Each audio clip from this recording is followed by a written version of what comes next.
see fake smiling people, professional sanity. Tip a silver to Judas.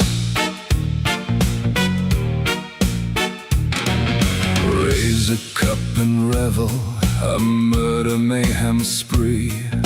Whisper to the devil, a blood-soaked fantasy. Tip a silver to Judas. Sing, sing, sing to me that old song. Power is but a revelation. Laugh, laugh like you like to do wrong. Drunk on hell's own revolution. Tip a silver to Judas. So tip a silver to Judas. Sing, sing, sing to me that old song. Power is but a revelation. Laugh, laugh like you like to do wrong. Drunk on hell's own revolution. Tip a silver to Judas. So tip a silver to Judas. So I'll pick up that old mask to hide my eyes of rage. Knowledge of life's past, freed up from its cage. Tip a silver to Judas. I'll walk these streets of evil, my righteous fantasy. All these fake smiling people scream when they see me. Tip a silver to Judas. I'll sing, sing to you a brand new song. My pain is meant to be your salvation. My prize will be the cries of those who do wrong. My war will be an angel's revolution. Tip a silver to Judas. So tip a silver to Judas. So sing, sing, sing to me that old song. Power is but a revelation. Laugh, laugh like you like to do wrong.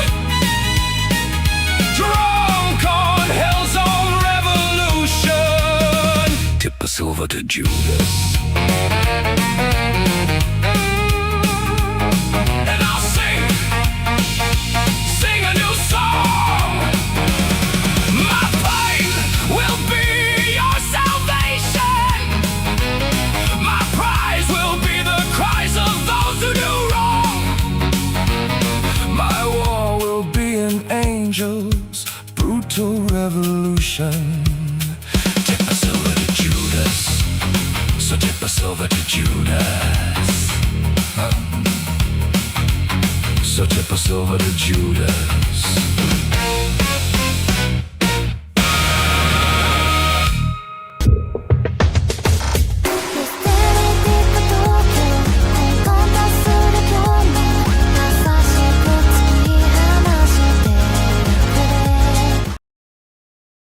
And a good morning, Chad. It's still morning. Yes, it is. It's still morning, Chad. But we are running really late today, Chad. Very, very late. I don't know. Guess been exhausted lately, I suppose, or at least the last couple of days. But we're back at it again, Chet. We're back at it again. And it's morning nonsense. The morning nonsense does not stop. And we must continue with the nonsense, or else it just piles up. I mean, it's don't know what to do with it. But welcome, Chat. Welcome, welcome, welcome. Hello, hello, hello. That's a bomb. Good morning, folks. You're alive. Certainly. Unlike the ex-Bethesda employees, you'll still here to be so still be here and actually have something to contribute. Absolutely. Awesome.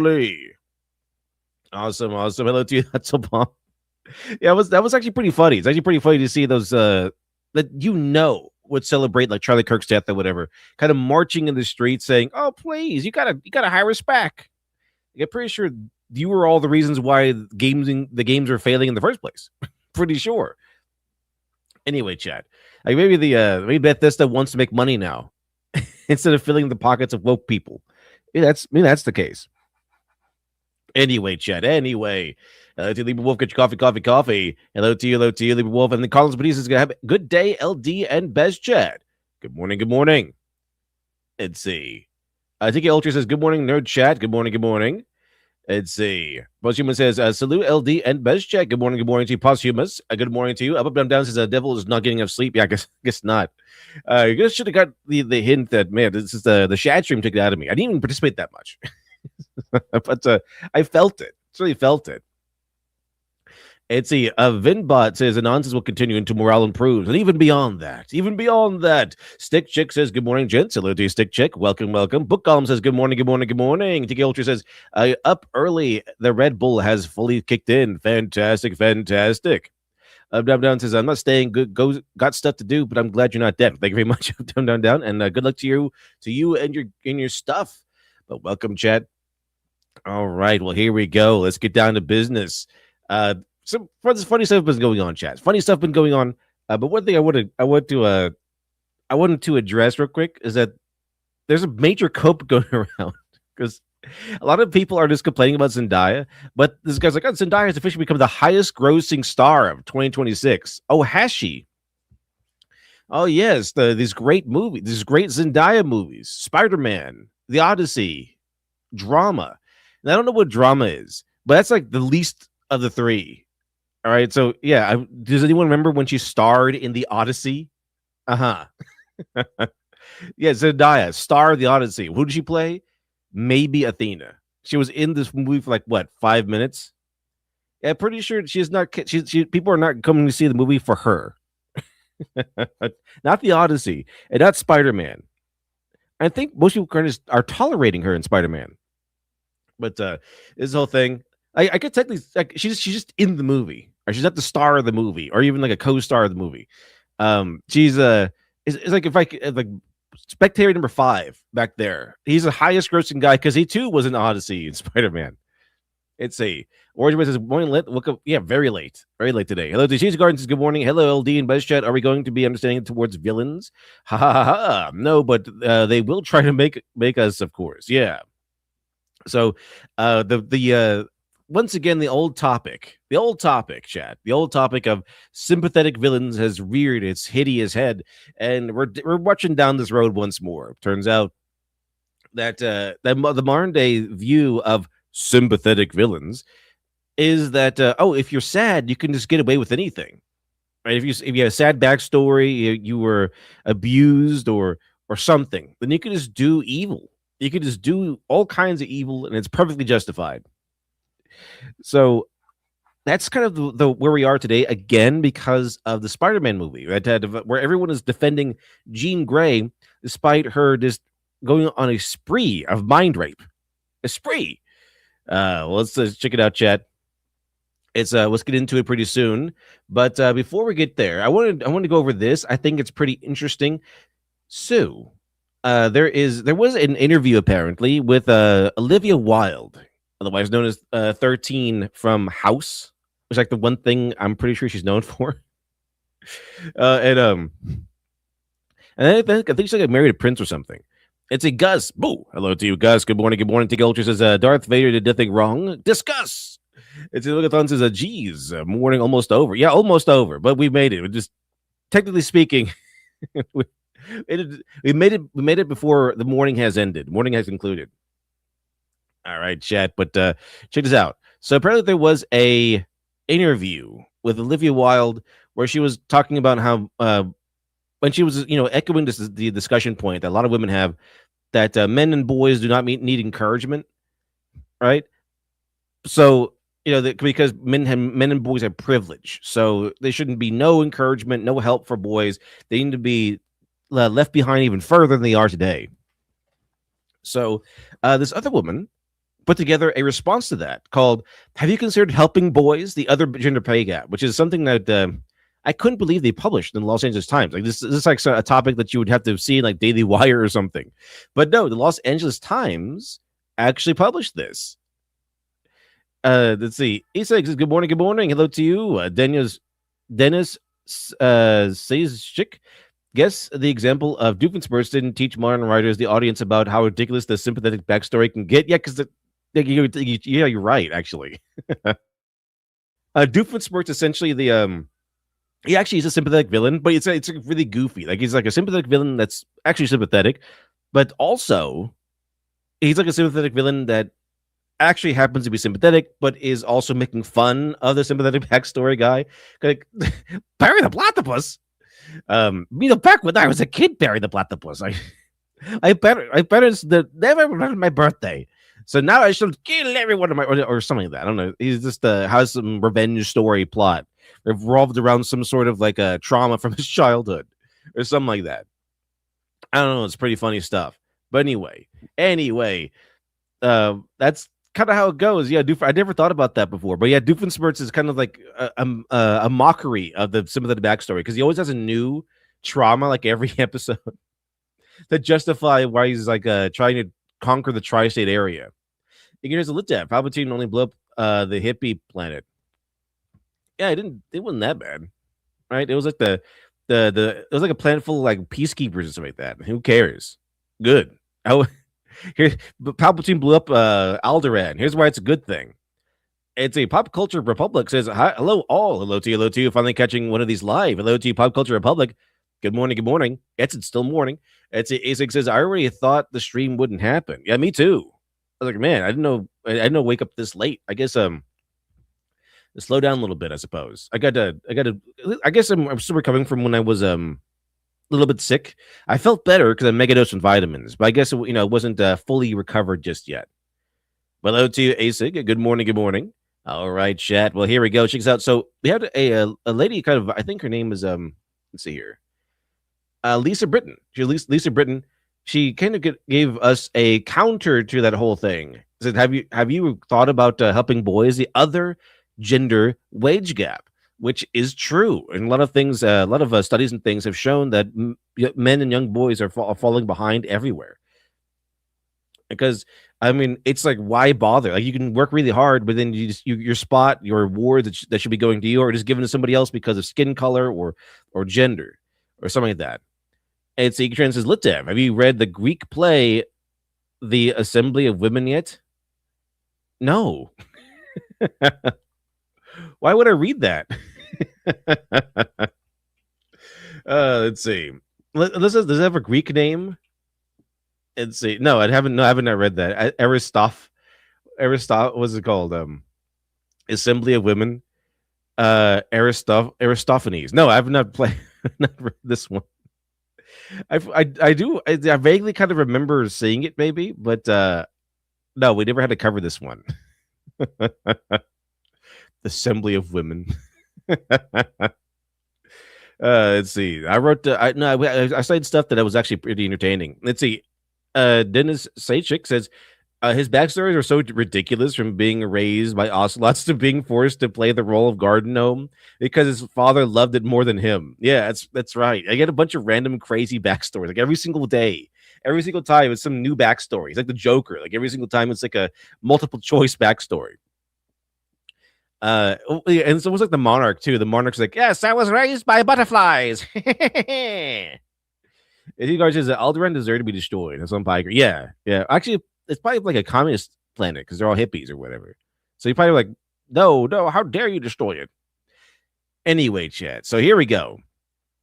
7 years ago, when I was a nonpartisan advocate for girls and women, I faced a startling question from a supportive Senate staffer. Have you considered helping boys? They really need our help now. This is kind of the journey a lot of feminists go down, that are, they start off as feminists and they kind of like become reasonable.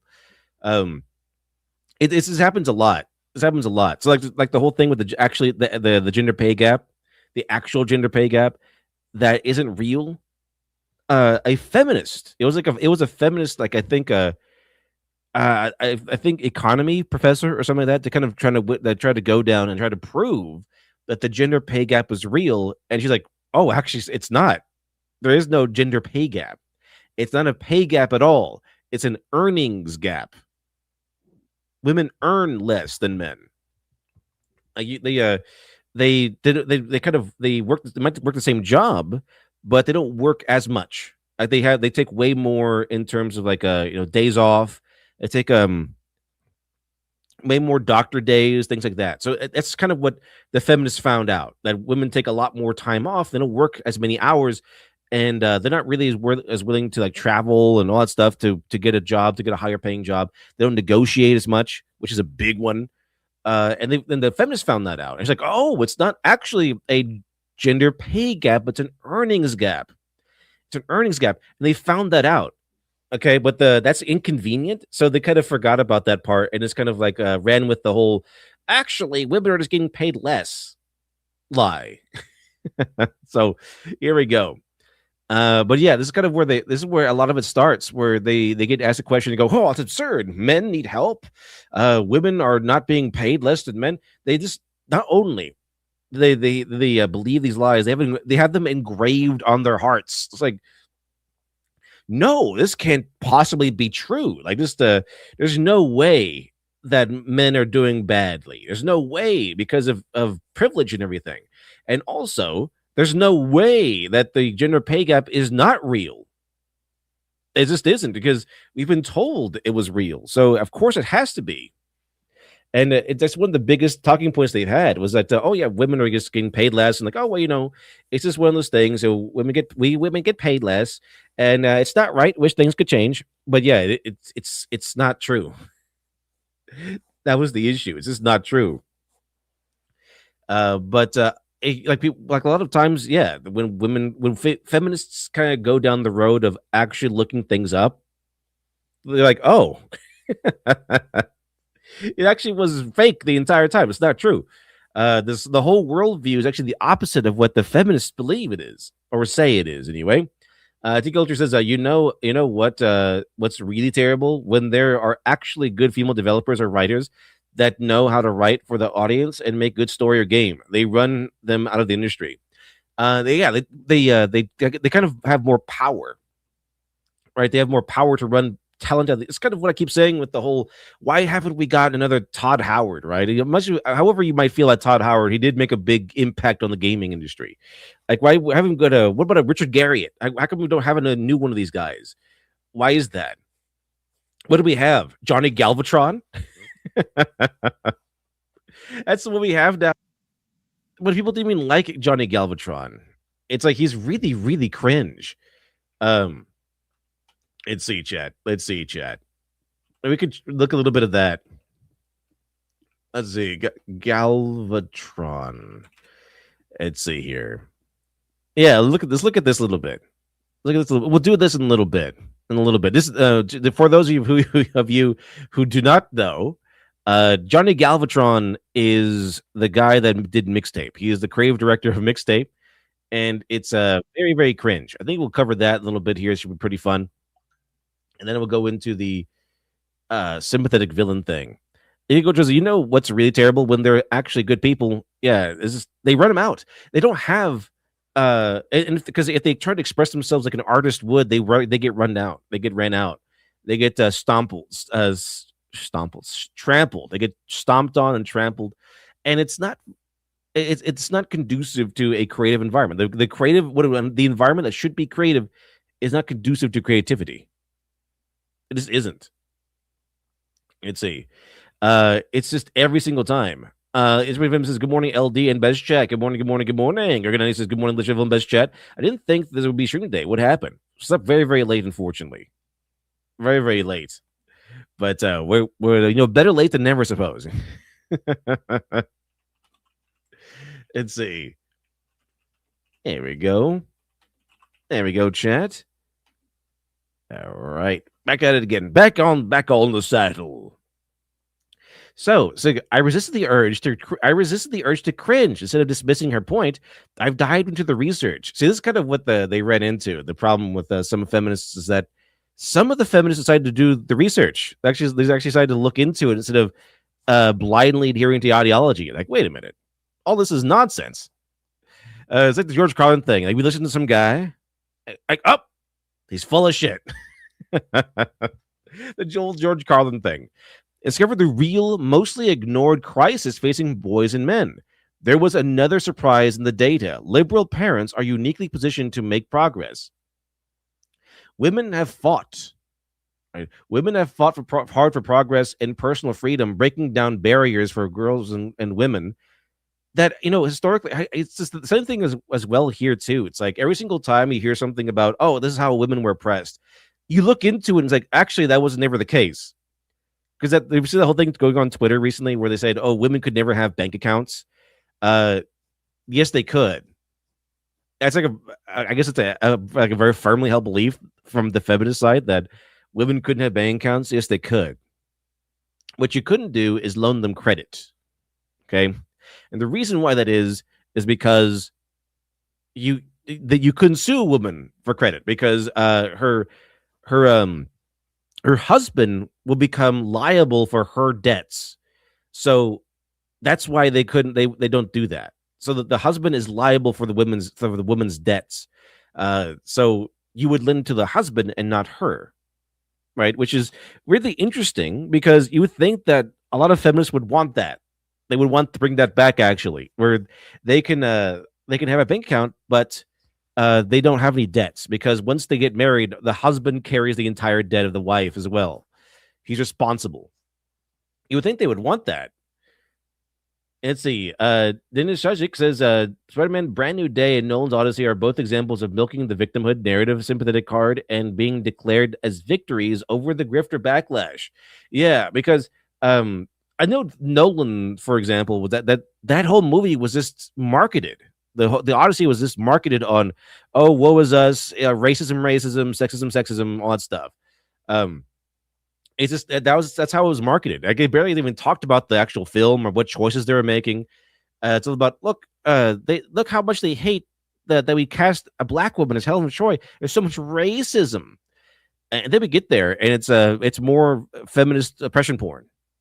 It's just like Helen of Troy being scarred by Menelaus. Of course, they didn't race swap Menelaus, right? Even though Helen is Spartan, like she should be Greek, but they didn't race swap Menelaus. So they have like, oh, the white guy, the white husband is abusive to his black wife, right? So he scarred her face, and like, first of all, if only, right? Look what you did, Helen. You need to pay the price in some way.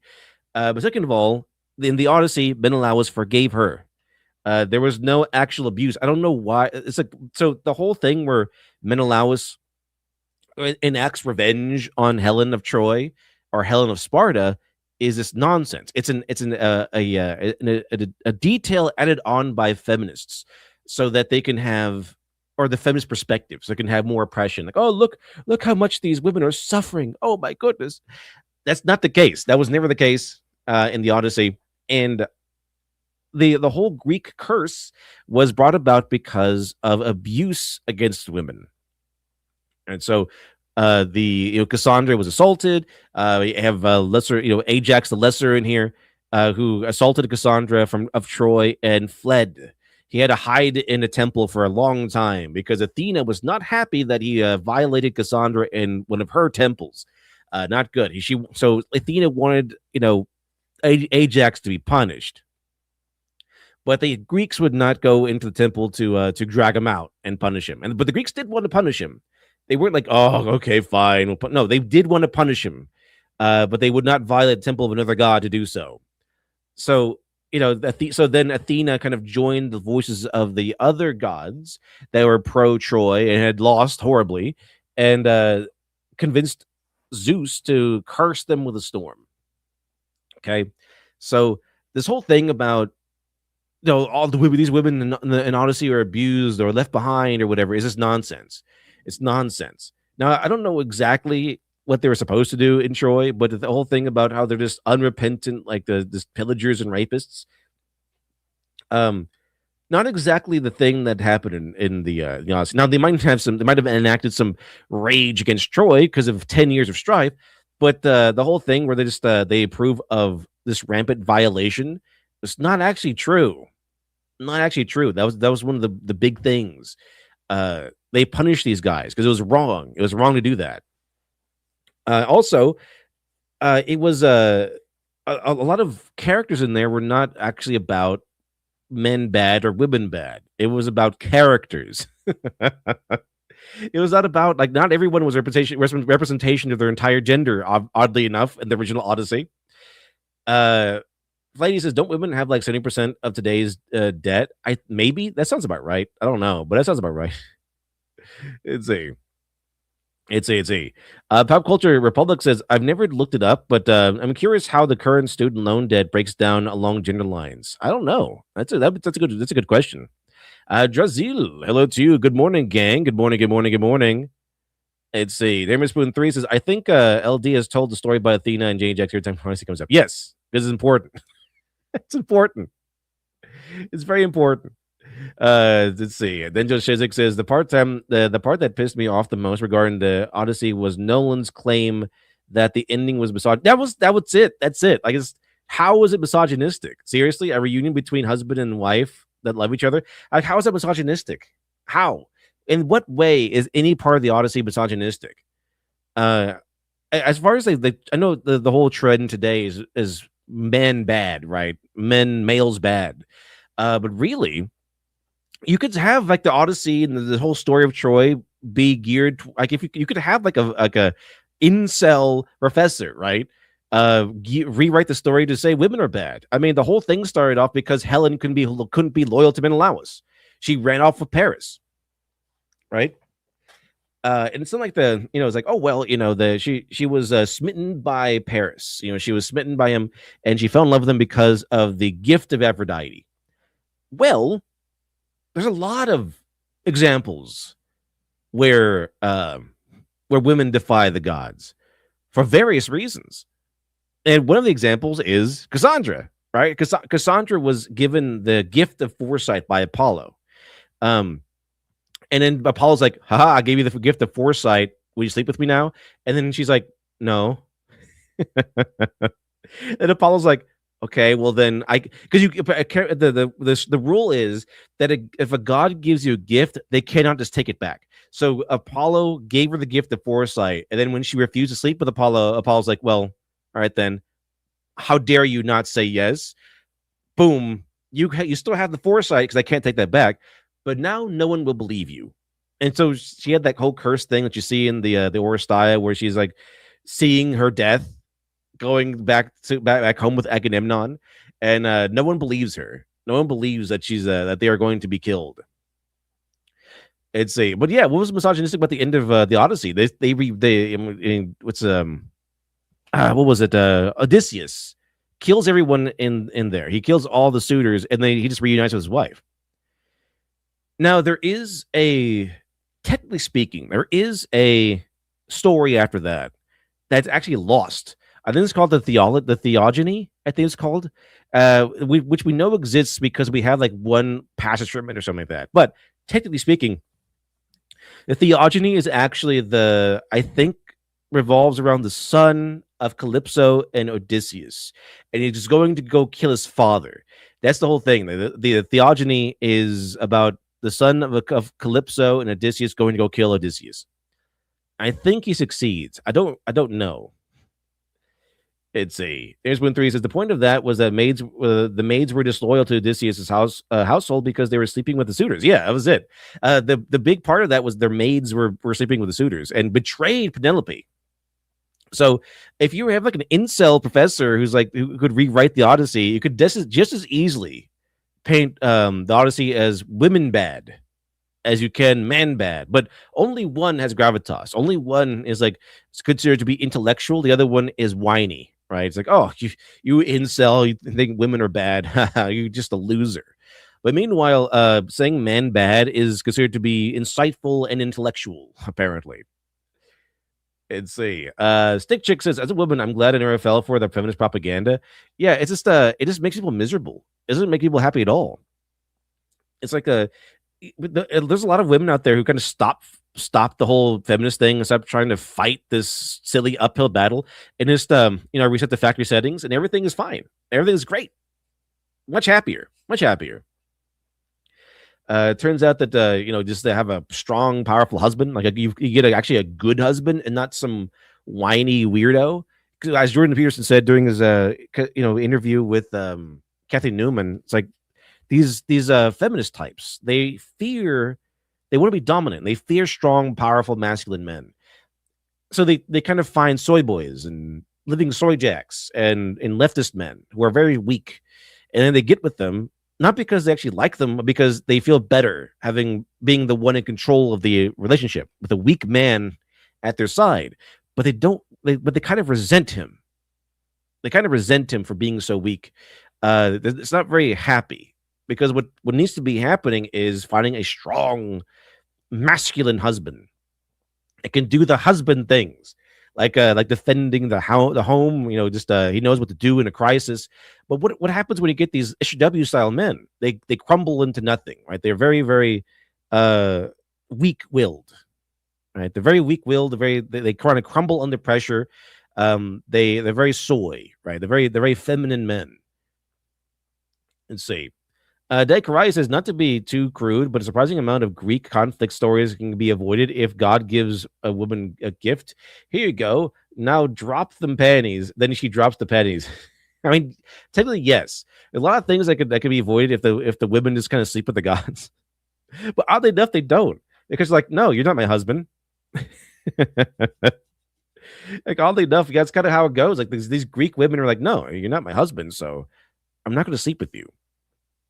Sometimes they do, and there's still like some things that shenanigans that erupt, but it is where it is. I'll make a video on it. Well, yeah, once it comes out on streaming, I do want to. I am planning to make a He-Man review as well as a Macy Joe Circus. Now I'm trying to finish this one script and have will be like a flourish of my Batman series of videos that I'm making. I'm already done with most of the scripts. I just need one more to top it off, and then that'll give me enough time to start working on these larger videos. But yeah, I do want to, once it comes out on streaming or something like that, so I can start getting screenshots and video recordings and not be taken down by copyright. Then it'll I'll do the Nolan's Odyssey video. I think it'll be pretty fun. All right, but overall, I like Christopher Nolan's style, and I took it when I went to go watch the movie. Like this is Christopher Nolan's The Odyssey. Let me go ahead and take it in for what it is, and so I liked it overall. I didn't love it, but I liked it. There's some parts of it that, well, more accurately, there's some parts of it that I really liked, like the seeing them all inside the horse. I think it's a pretty cool idea that's a segment in the movie that they're all inside the horse. That's pretty cool, and seeing their struggles and their issues. Now, when you think about it, it's like, well, okay, some of those issues aren't really a really big deal. Like, why are they buried under the sand? Why are they buried under the sand? Okay. Second of all, why do they kind of like put it at low tide? Why do they leave a soldier there to say, hey, this is a gift? Why did we need that guy to be there? Like Sinon was supposed to be the guy that cons them into taking it. He's supposed to be the guy that cons the Trojans into taking the horse, not the guy who says, "Oh yeah, it's not for you, it's a gift." Why? It'd be one thing if it's like, okay, well they caught Sinon and something like that, and then it's like, okay, then what is this thing for? And they brought Sinon to the horse instead of fighting Sinon and hanging around the horse as a soldier left behind. It's really suspicious. Really suspicious. That's how it works out. If the Greek army left you behind to tell us that this is an offering for the gods, is very suspicious. It'd be way less suspicious if it's like no one was there and just found the horse. It'd be way less suspicious. Was He-Man worth the watch? Sort of. He-Man was okay. It was okay. It had some really strong pro masculinity messaging there. For the most part, it was okay. I had fun watching the battles, and I would voluntarily watch it again if I had the chance. Like, it's something I would watch again just for fun. But it wasn't great because it was cowardly. All right. First of all, they didn't have Teela and He-Man end up together in the end. They didn't. They try to hint at the relationship and how they much like each other, but she quickly friend zoned him immediately. And you think they'd be like, okay, well, this is her rejecting him in the movie or whatever for now, but later on she'll change her mind once he becomes like Super He-Man and beats Skeletor. No, they don't end up together in the end. They don't, because that's That's too scary. Can't have a masculine man like He-Man end up in a heterosexual relationship. However, he's a dominant force. They only really allow like if the woman is somehow dominant, that's kind of how they do this. That's only really how it's allowable. But it's and it doesn't really go far enough in terms of like promoting masculinity and everything. It's very cowardly overall, I would say. Very cowardly. Let's see. You're to be God. I'm late. Yeah, very, very late, actually. In fact, not even a little bit late, like a lot late. But here we go, Chad.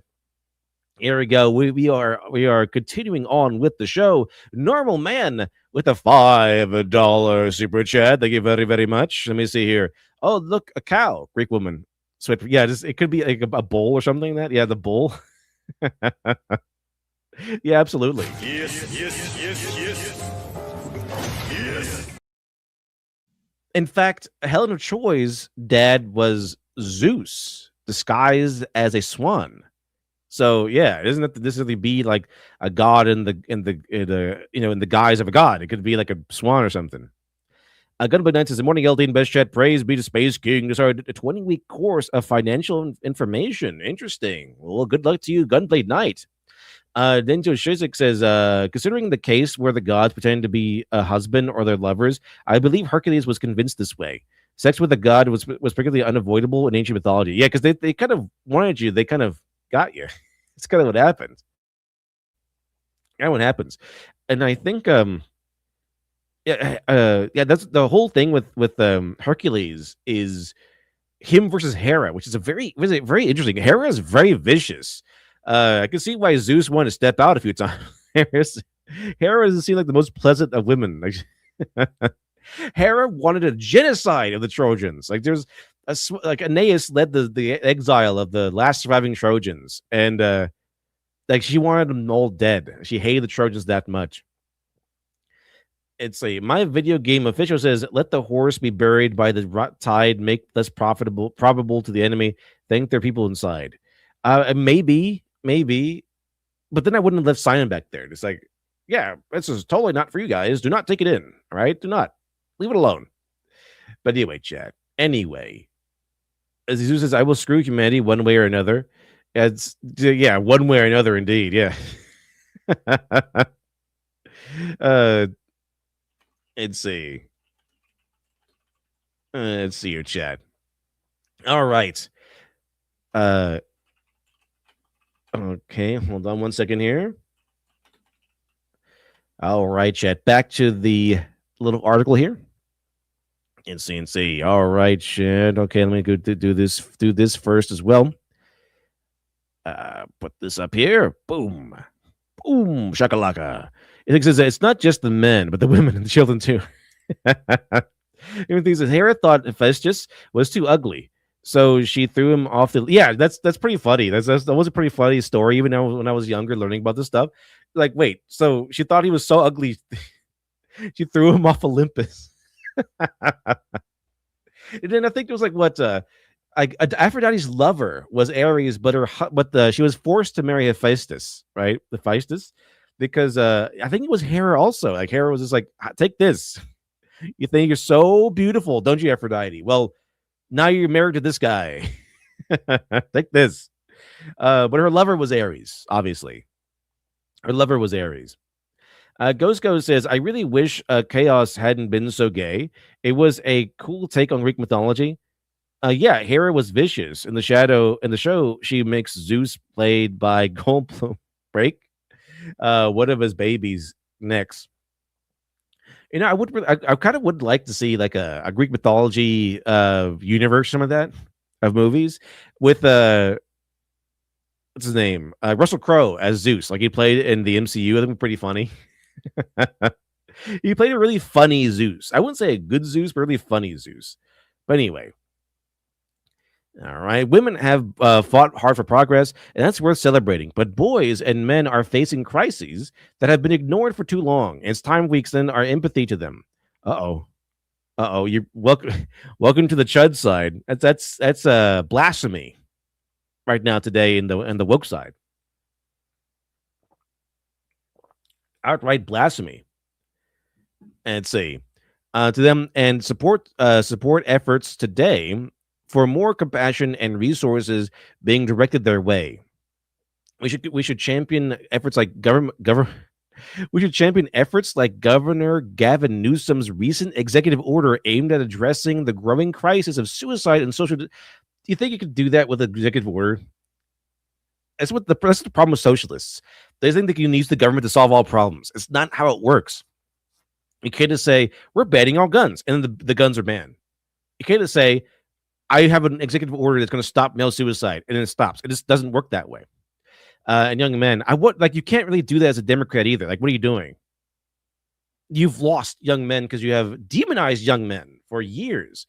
Because if we root for only one sex to win, both sexes will lose. The feminism is leaving her body.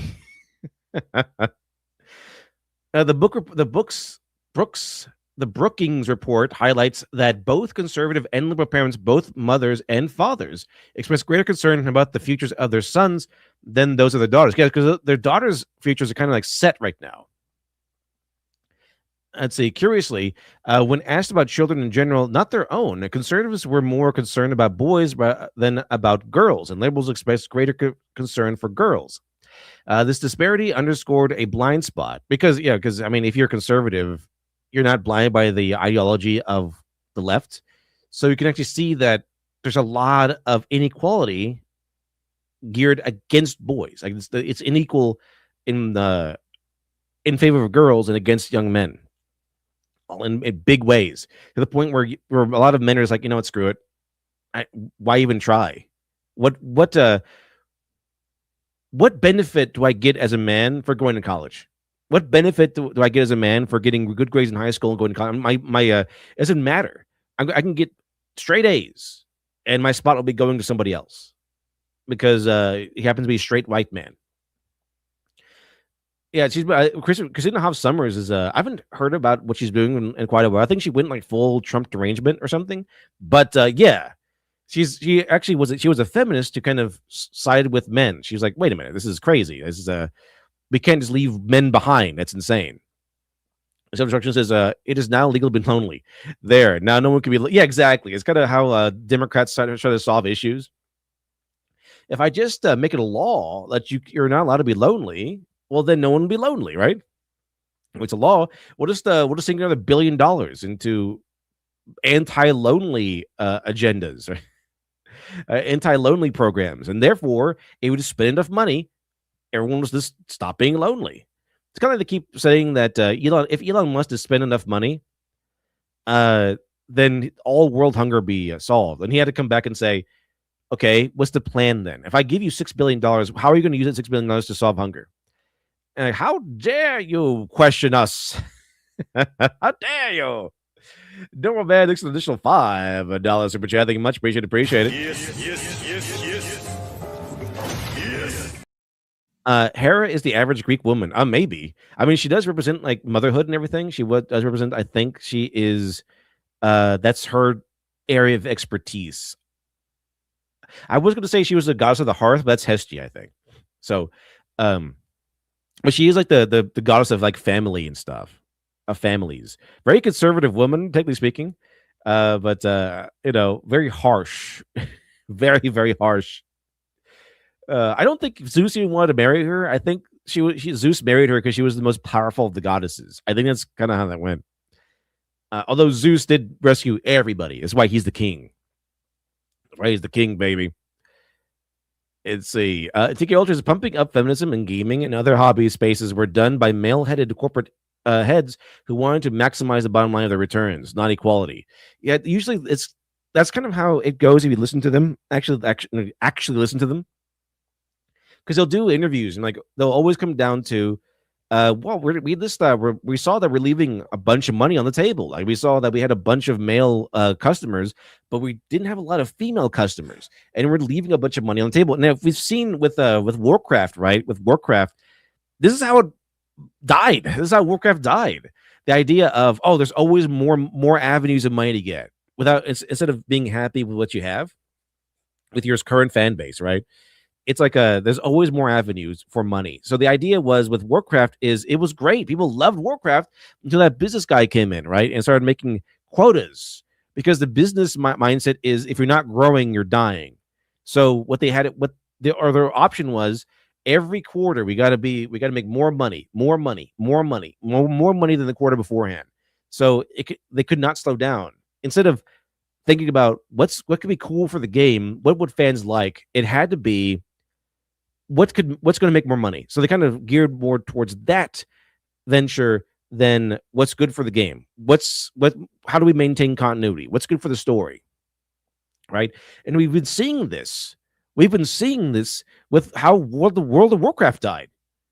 And that's kind of what's been happening. And so a lot of other businesses had the same trek of like, okay, we're not marching towards a better story. We're marching towards more money, or the idea of more money.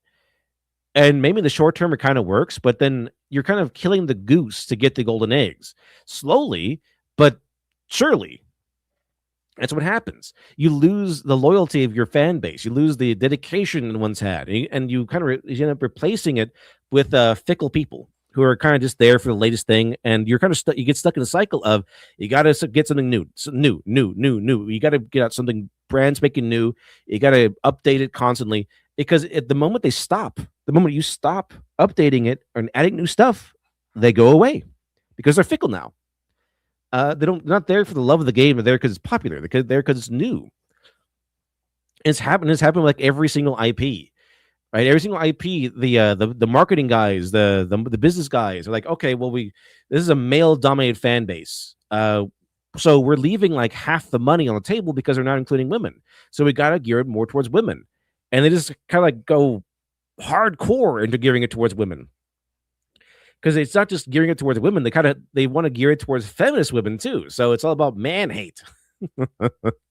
They include the man hate. They have the whole female lead. We have the stupid bumbling men, because I think that's all women now. I think women just love that in general. Like they want women to be at the head of the head of every story, and that men are stupid and they're awesome. And that's how you get women in the seats, according to what they think is going on. It doesn't actually work that way, because if it did, you think it would have worked by now. Insane. Steve Garcia says, unfortunately, the anti-lonely bunch clashed a bit with the stop harassing me, folks. So we're back with where we started. Exactly. Insane. Matimo says there's a reason why the world is natural, and modernity and finance boys want to break up beauty and nature. Yeah. Dr. Azil, hello to you. Said, do you know how not to make a toxic fan base like Goose works? Or if you accidentally make them, how to stop them without being canceled? Yeah, it's weird that there's IPs like Space King could do it. Smiling Friends can do it. Interesting. Because if you look at the patterns, right? If you look at the patterns of what draws in toxic fan bases, it's like, Steven Universe. It's like Amazing Digital Circus. What do they have in common? They're all shows that coddle things. They're all shows that coddle the mindset of identity and things. They're very safe, edgy. They'll curse up a storm. They'll have a bunch of sex jokes, and they're very sex minded, which will bring in the porn brain leftists, because a lot of them are just porn brain. They're all just obsessed with their fetishes, so much so that these fetishes become their entire personality. So if your show is less about your sexual identity, and your show is about having fun and making jokes and stuff, you get a really good fan base. I think someone put it really well in a meme. Like on one hand, you have evil space racists. Here's a show about evil space racists, and it has a really fun, energetic fan base. On the other hand, you have coddle. You have funny shapes, the show, and it's about cute animals and all that stuff, or colorful shapes and stuff, and you get a really, really dark, toxic fan base. This is how it goes every single time. And what it is, and I've noticed this for years, is that what really draws in the toxic fan base is a show that's essentially a kids cartoon but made for adults. So it'll have all the coddle the coddling nature of a cartoon show made for kids. Like it has like it's all very safe and sanitized.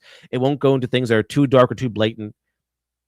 Right? So like basically Barney the dinosaur. Like it's Barney the dinosaur. But instead of keeping you safe from darker topics or more uh uh weird controversial topics, because they can be different, just darker topics, like the death, torture, drugs, or whatever, and then controversial stuff, which would be I don't know, like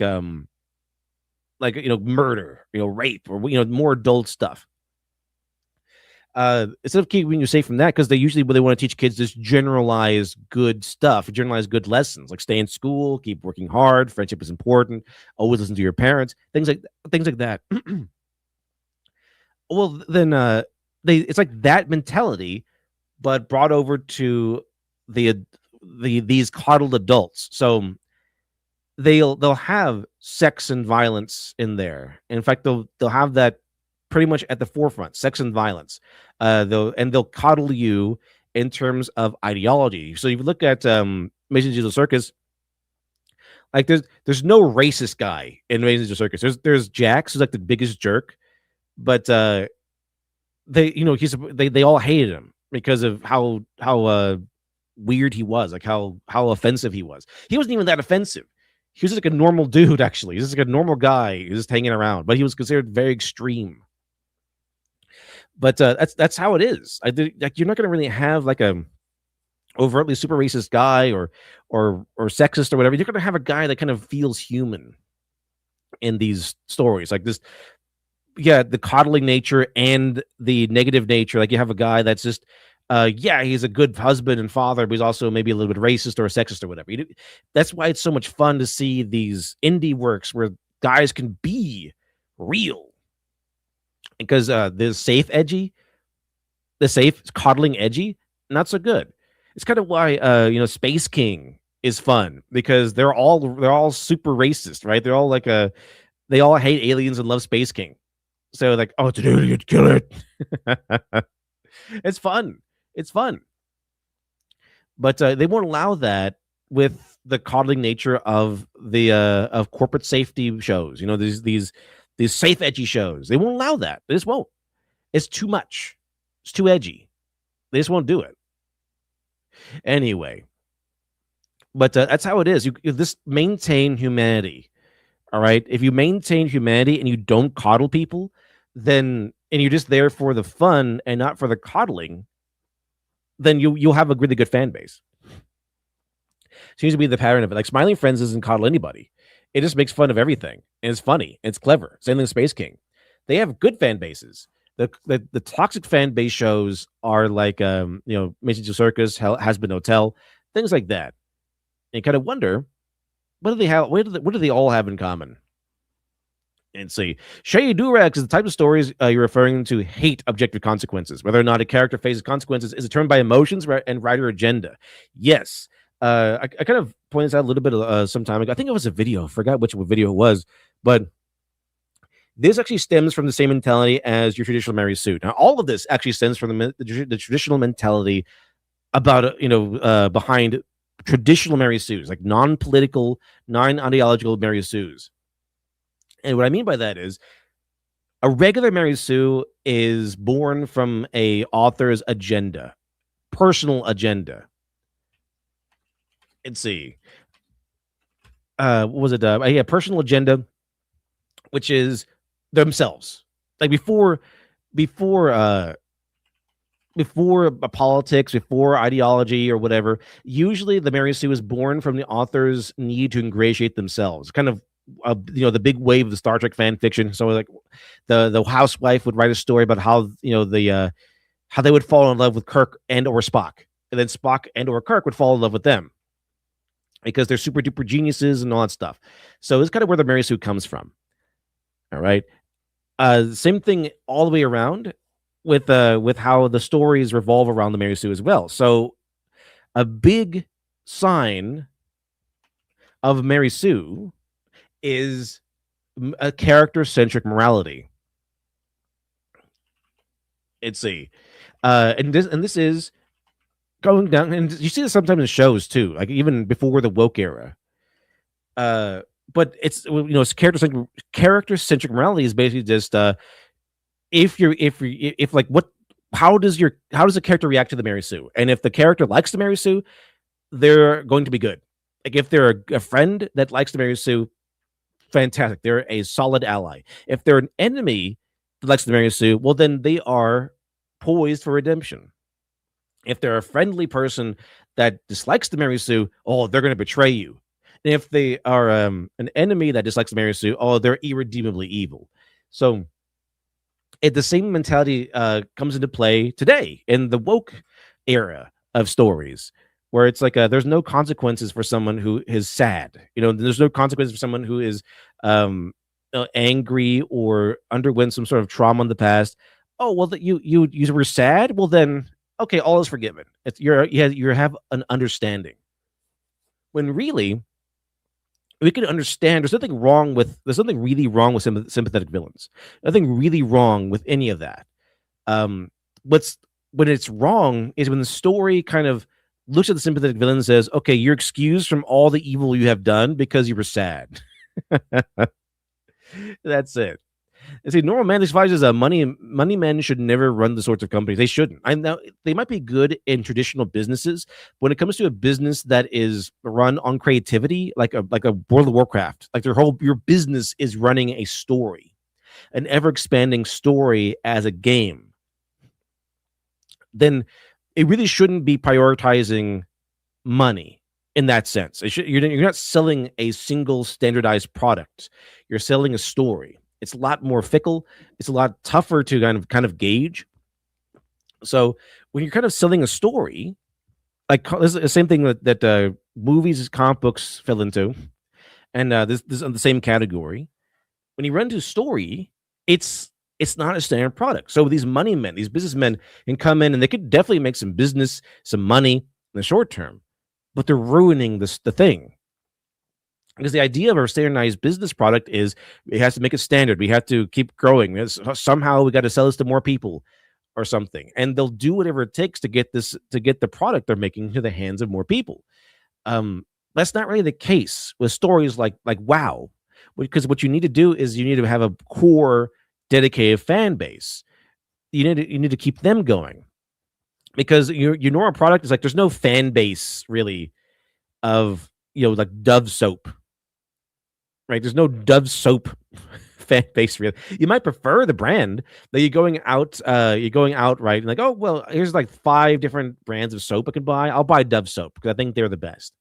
I recognize that brand, but you're not going to go like Dove soap conventions, right? So it's not really a thing that's going to happen. Not really. Like you're not really going to be like, oh man, I'm such a Dove soap fan. Let me get my Dove soap shirt. So it's very different. Because these stories will be like, okay, I like Star Wars. I really enjoy the story. Let me go ahead and spend extra money on like the toys, and I'll buy like Star Wars toothpaste and everything. And then I'll get my friends into it. Then you get married, you have kids. You're like, I'll get my kids into it too. It's a very solid like multi-generational thing if you do it right. Because imagine if WoW has gone on for like what 20 years. Like imagine if WoW maintained its consistency and how good it was. Imagine if the men who were led WoW did not have their balls shriveled into raisins, and they kind of maintained their testosterone, and they kind of kept it going, kept it manly.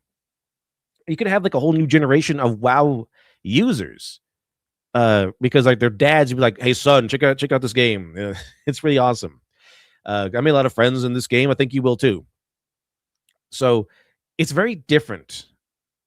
Right, because selling a story, you're trying to maintain a loyal fan base.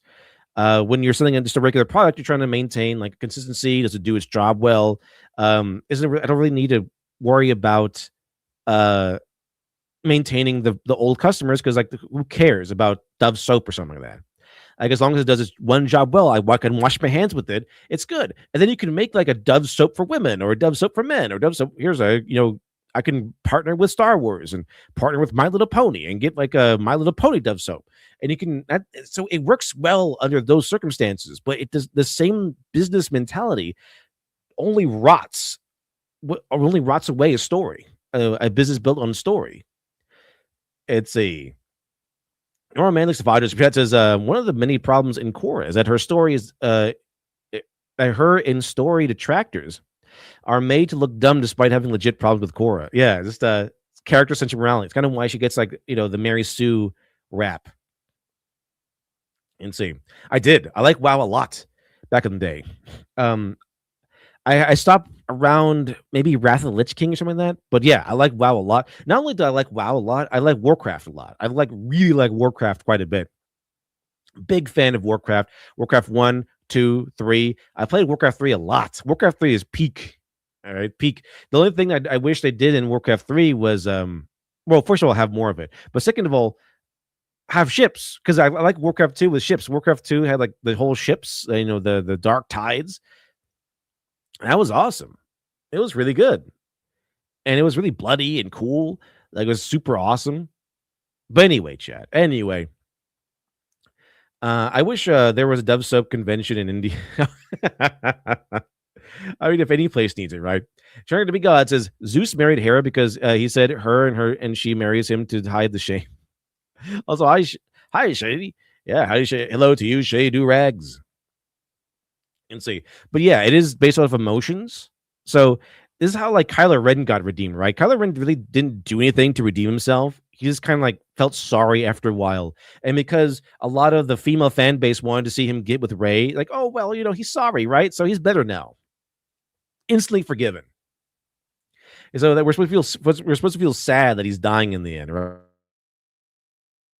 Like, oh no, Kylo Ren's dead. Yeah, this mass murder, this absolute asshole is dying.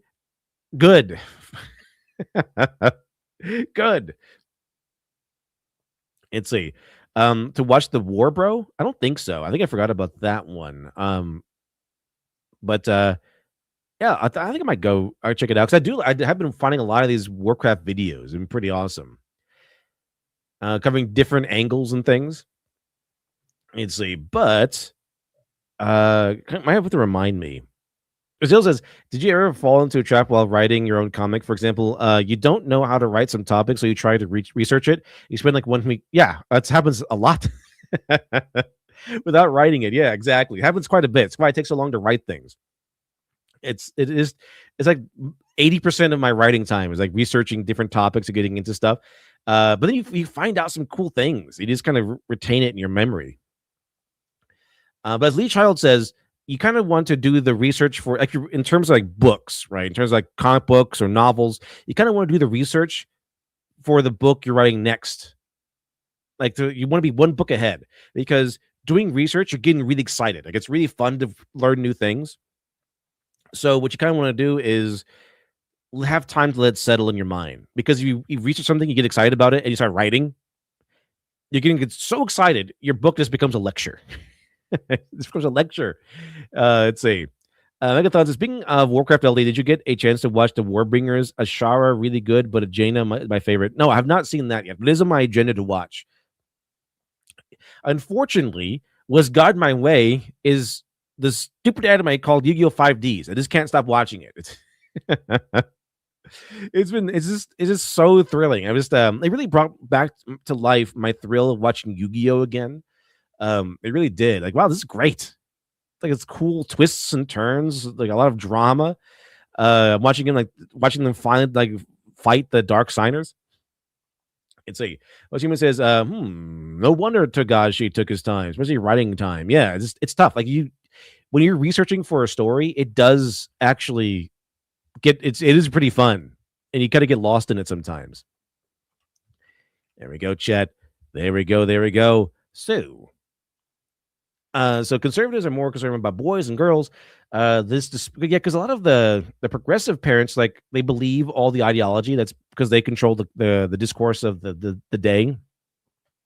And Hollywood and all the talk shows and all the stuff that are in agreement with progressive ideology are like, no, boys and men have every advantage in the world, and it's girls that need to have protection and support. And the reality says it's the other way around. Let's see. Let's see. The experience reflect a systematic bias that demands our attention. Yeah, because they do what progressives do. They don't like to fix things by encouragement or mandate. Oh no, the by encouragement, organic encouragement. Progressives like to tend to fix things like a mother does, which is like no going out after 8. Like they make mandates instead of trying to organically encourage someone. They'll say you need to read 3 books by the end of the month, right? Meanwhile, like the dad would be like, "Okay, son, I will give you $1. I'll give you $1, all right, for every single thing, every single book that you read. I'll give you $1." Okay, you see how it goes. Uh, very very big difference. All right. So what happens is because of that, it's like the right mandate after mandate, a mandate trying to fix this so-called gap, this disparity between men and women in society. Like, okay, we need to have laws and things put in place so that if you're not a man, you get more advantages. And what turned out to be what this turns into is men are just left behind. Men and young boys or young men are just left behind because by law. It's kind of why communism never works because they do everything with the power of the government, and it just you can't force things into reality all the time. You just can't force things to be the case. All right, you can try to make it a law, but you don't just dismiss problems by making it into a law. You don't just dismiss problems by sprinkling money over the situation. It'd be interesting if it worked that way, but it doesn't. So anyway, today we face significant gender gap in education. In colleges across the United States, nearly 60% of students are women. The gender gap is higher education now, wider than Title IX was enacted in 1972. Now, here's the thing. I think a lot of men are not going after higher, technically speaking, higher education because what do you do with it? What's so good about higher education now? What's so good about a college degree now? When really the money is really in like the vocational schools, like being a plumber, being an electrician, where's the you're so disadvantaged as a man. You're trying to become a doctor or a lawyer or going into STEM or something. And also the big money now is vocational schools. We need plumbers, we need electricians, carpenters, things like that. And that's paying quite a bit. And that's probably where the men are fleeing to because women don't really want those jobs. But men will happily do them. Men are off going to become oil workers and garbage men who they get paid quite a bit now because everyone was off getting like feminist dance theory degrees, right? And they're all becoming doctors and lawyers. But the thing is, we need vocational people too. So I mean, all these men are probably flooding that area. It's a Christopharius. It's a $10 super chat. Thank you very much, Christopharius. Appreciate it.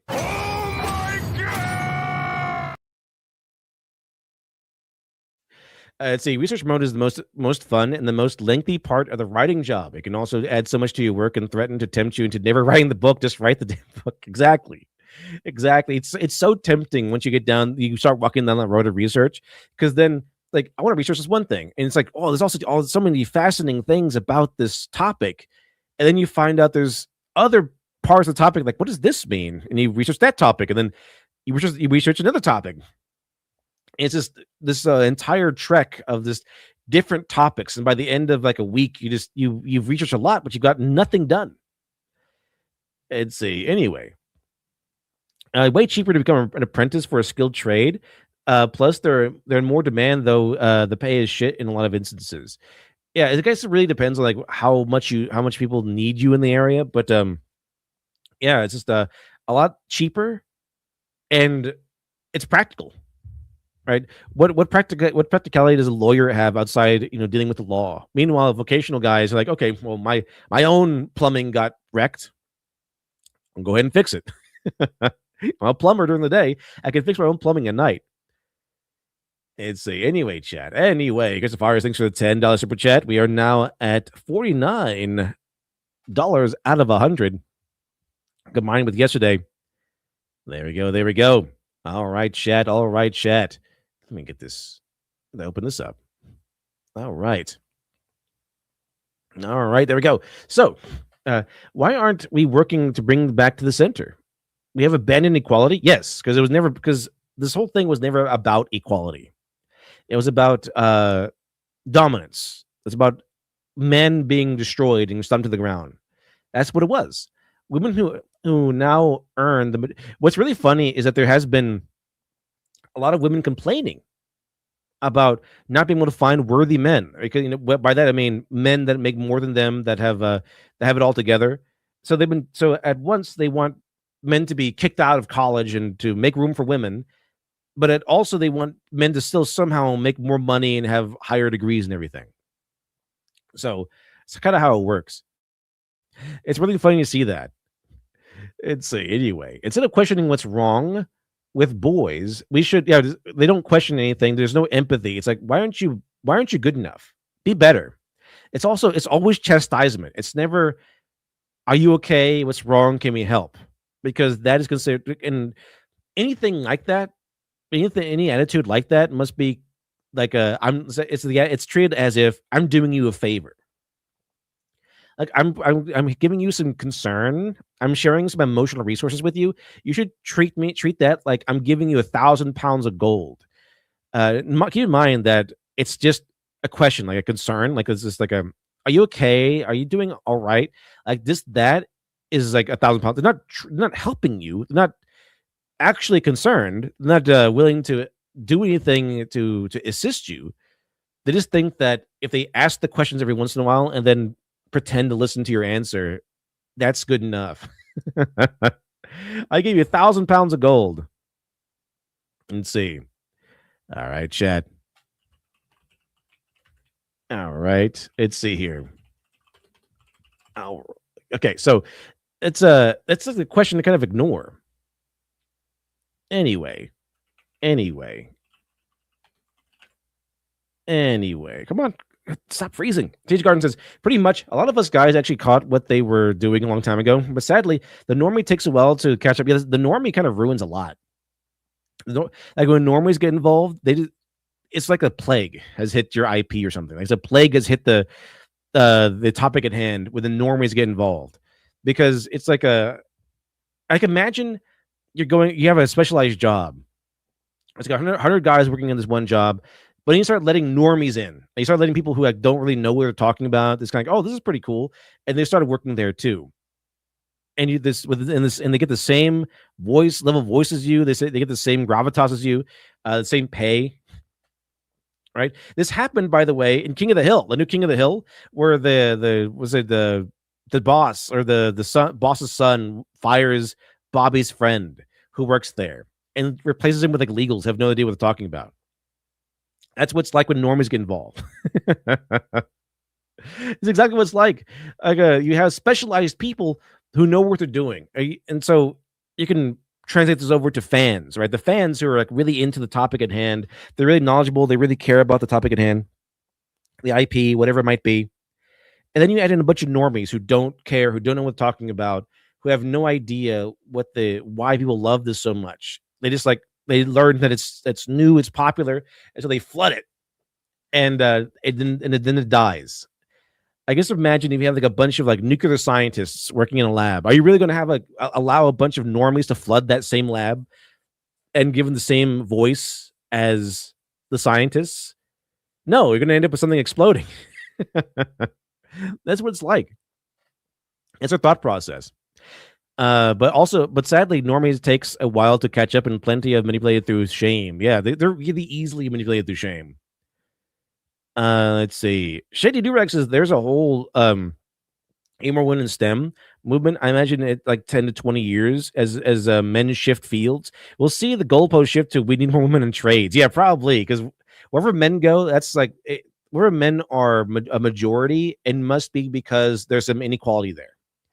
It must be because there's some sexism going on, and that there's no women are just not allowed there. This, to put it in nerd terms, this is what happened to D&D. Like when D&D became popular because of Critical Role, suddenly the story became all these male nerds have actively kept women out of D&D, and everyone believed it because they're all morons. They're all just normies. They're all just helpless, idiotic normies. They're like, oh, I can't believe that actually happened. All these male nerds all these evil boy nerds have kept women out of D&D. in Star Wars. We gotta correct this. Stop complaining, nerds. Your time is up, bigots. Let women in. When really all these nerds have been begging women to join these IPs, these hobbies, and they have been soundly rejected until they became popular, and then suddenly they couldn't just join these hobbies, right? It had to be we're victims. We've been kept out. We've been kept out of this whole thing.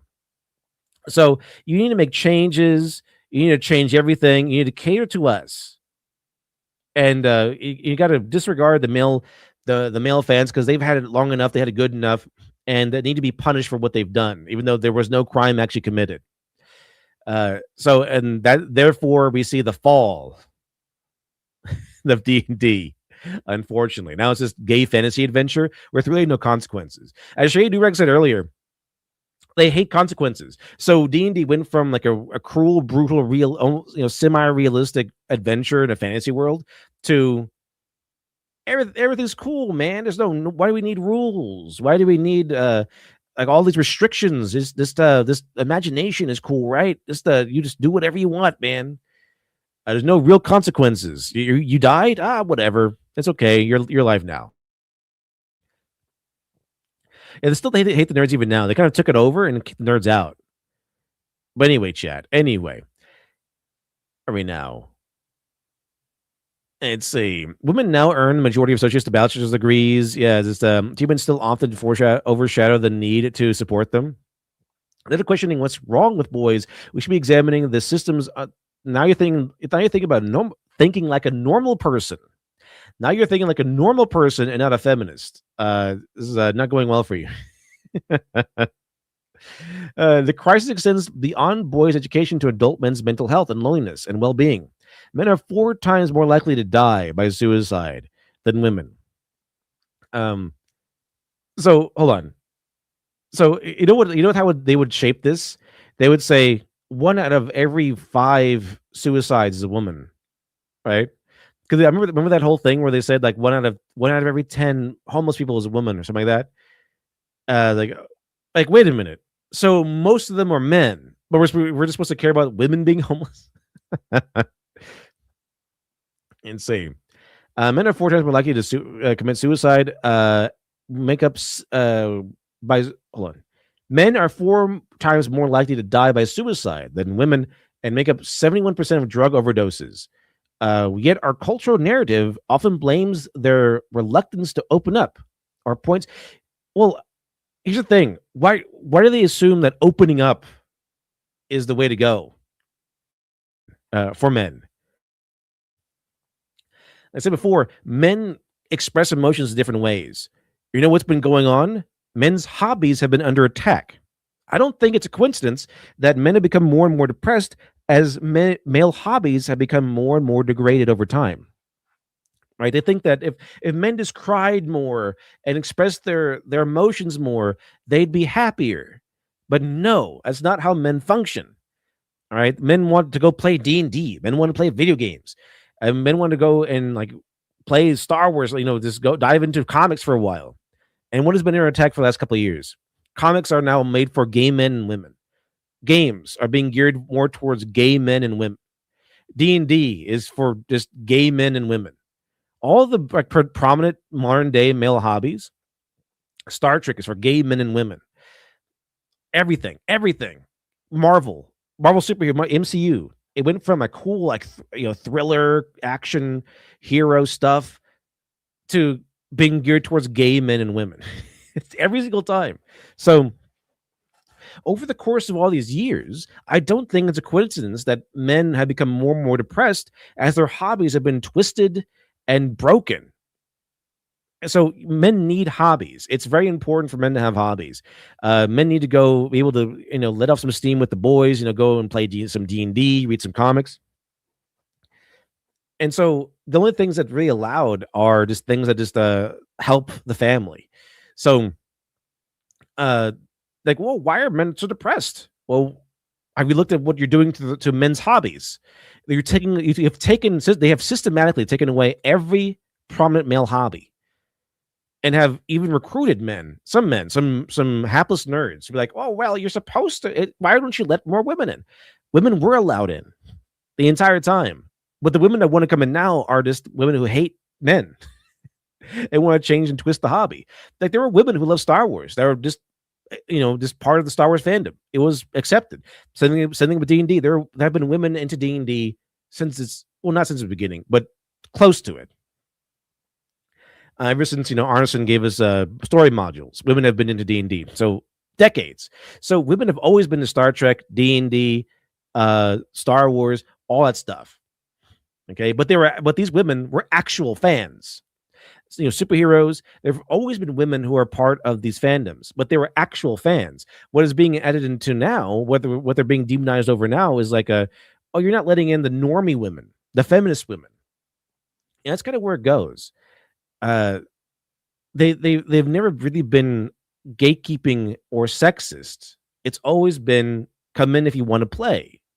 It's just they were male dominated. They weren't 100% male. They were male dominated.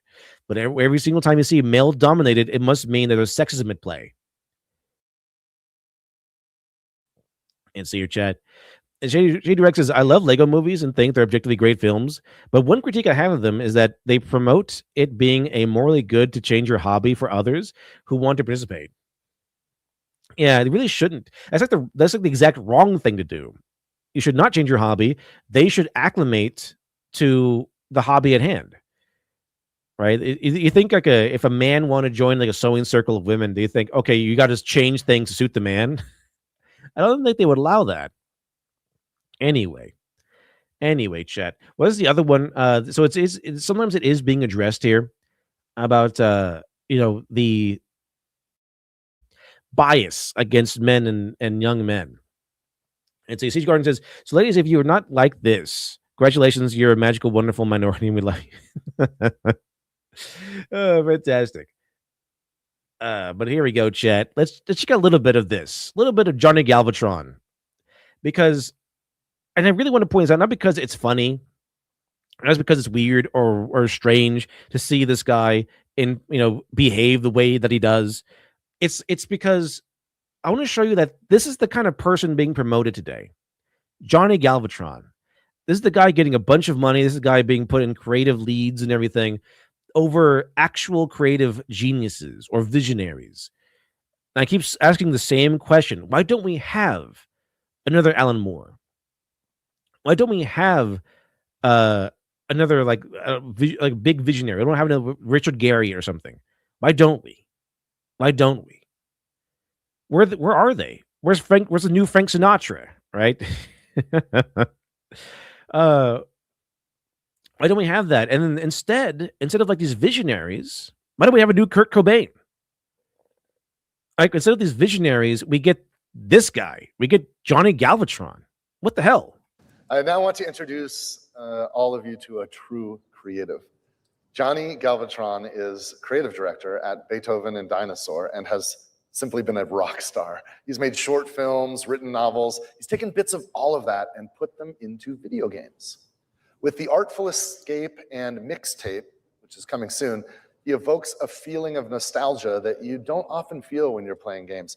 Johnny's work feels like comfort, home, and I think that's a big reason why his work has managed to break through and touch people in new and impactful ways.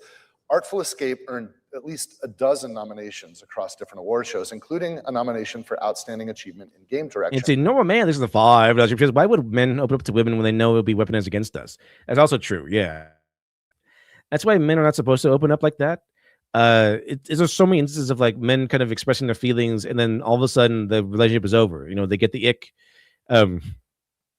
Especially in an era where just having an Android phone instead of an iPhone gives women the ick.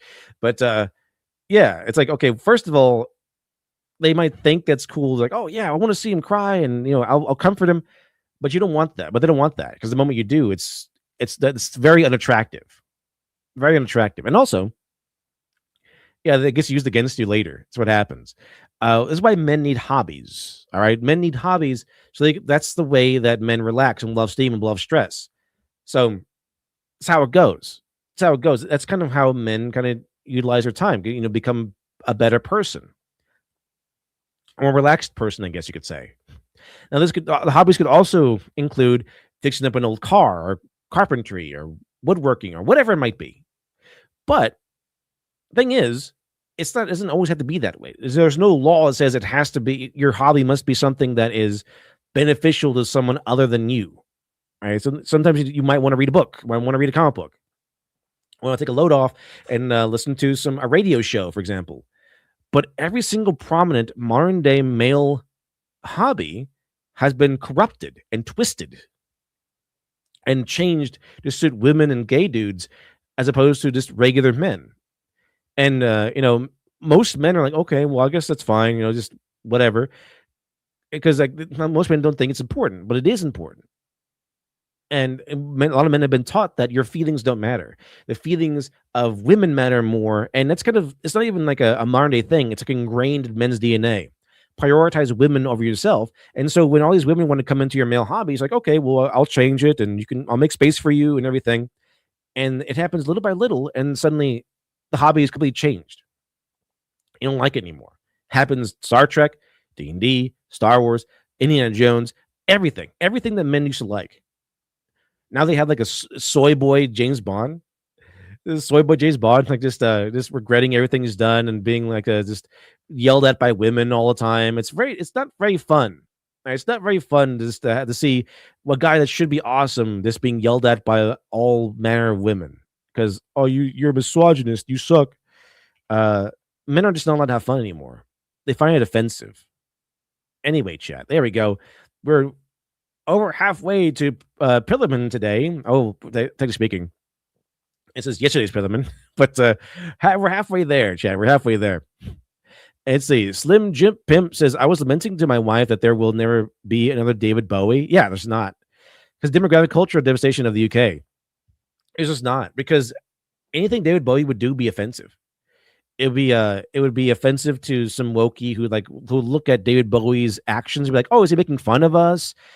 Or if not, they would be insisting that David Bowie's trans. And then when he's not trans, they'll cancel his career. So, and with the whole Ziggy Stardust thing, it was more about, here's a character I've made to like really show off, to be strange, to be wacky, to stand out. They would feel offense from that, probably. They're not supposed to express yourself. The modern day people are not supposed to express themselves. There is an artist must express themselves and their own vision. But as Barry Snellis points out, they're not allowed to do that. They can only express a coddling message that makes everyone else feel good about what they are and what they've chosen to do and their own identities, as opposed to express their own creative vision. Because humanity is offensive, but art is an exploration of humanity. But again, humanity is offensive. As he says, how to convince Normie change his ways. It's like the song by Michael Jackson. I'm looking at the man in the mirror. Anyway, chat, let's check this out. Here's good old Johnny Galvatron. Here at the Academy. Mixtape, coming later this year, is already on my wish list, and I am eager for this peek into its creative director's mind. Now, here's the thing, though. Here's another thing about the culture. Not only are you supposed to be a coddling creative, but also there's no real culture about bashing anyone. Like the critics must always do something to support whatever is popular or something like that. Like you're not allowed to do that. You're not allowed to be like, oh yeah, this guy made mixtape. I don't personally like it, but it's fine or whatever. So you have to say, oh yeah, I like whatever work you did. Everyone must coddle one another as well. I was recently watched a video of Nirvana, right? Back in the day, back in the 90s, right? This was something that kind of went on. And this is why exactly you won't get more Nirvana, more Guns N' Roses, more the Puddle of Mud, more Pearl Jam.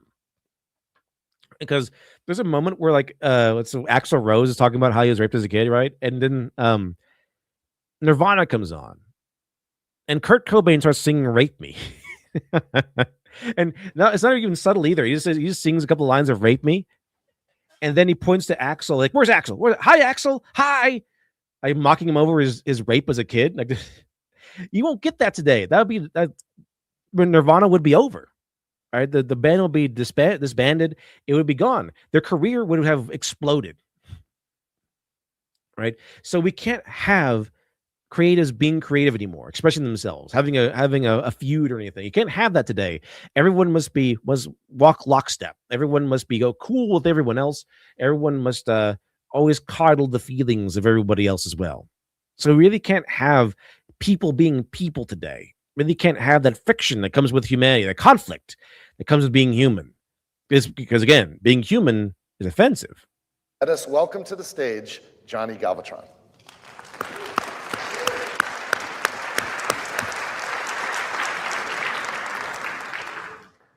All right, simmer down. Hey, I'm Johnny Galvatron. I'm from Beethoven and Dinosaur, director of The Artful Escape and the upcoming mixtape. It's great to be here today. Now, I love telling stories and I love making video games, but first, I want to set a serious tone. Because it's a serious talk. Some would even say heinous. I'm just kidding. Yep. We're in for a ride, Chad. Very serious talk. Some might even say penis. Oh, man. I talk about this. This guy definitely has to be a millennial, right? Like just random access humor all over the place. The talk's nothing like that. I'm absolute candy floss. It's more sort of it's cringe. It's just cringe after cringe after cringe. It's a bit kind of like this. You know what I mean? Kind of this thing. The problem with traditional character arcs in games. And see, trouble with the traditional character arcs in the game and how to kill a man with one punch. Yeah, this guy was not. He did not. He merely adapted random. No, just other people have merely adapted random access humor. Johnny Galvatron was born in it, molded by it. Whoa, Vlad the Shrike. Thank you very much, Vlad the Shrike. Very much appreciated, Vlad the Shrike. Thank you very, very much. $50 super chat. Very generous. All right, well, let me see here. Let me get the right one up here.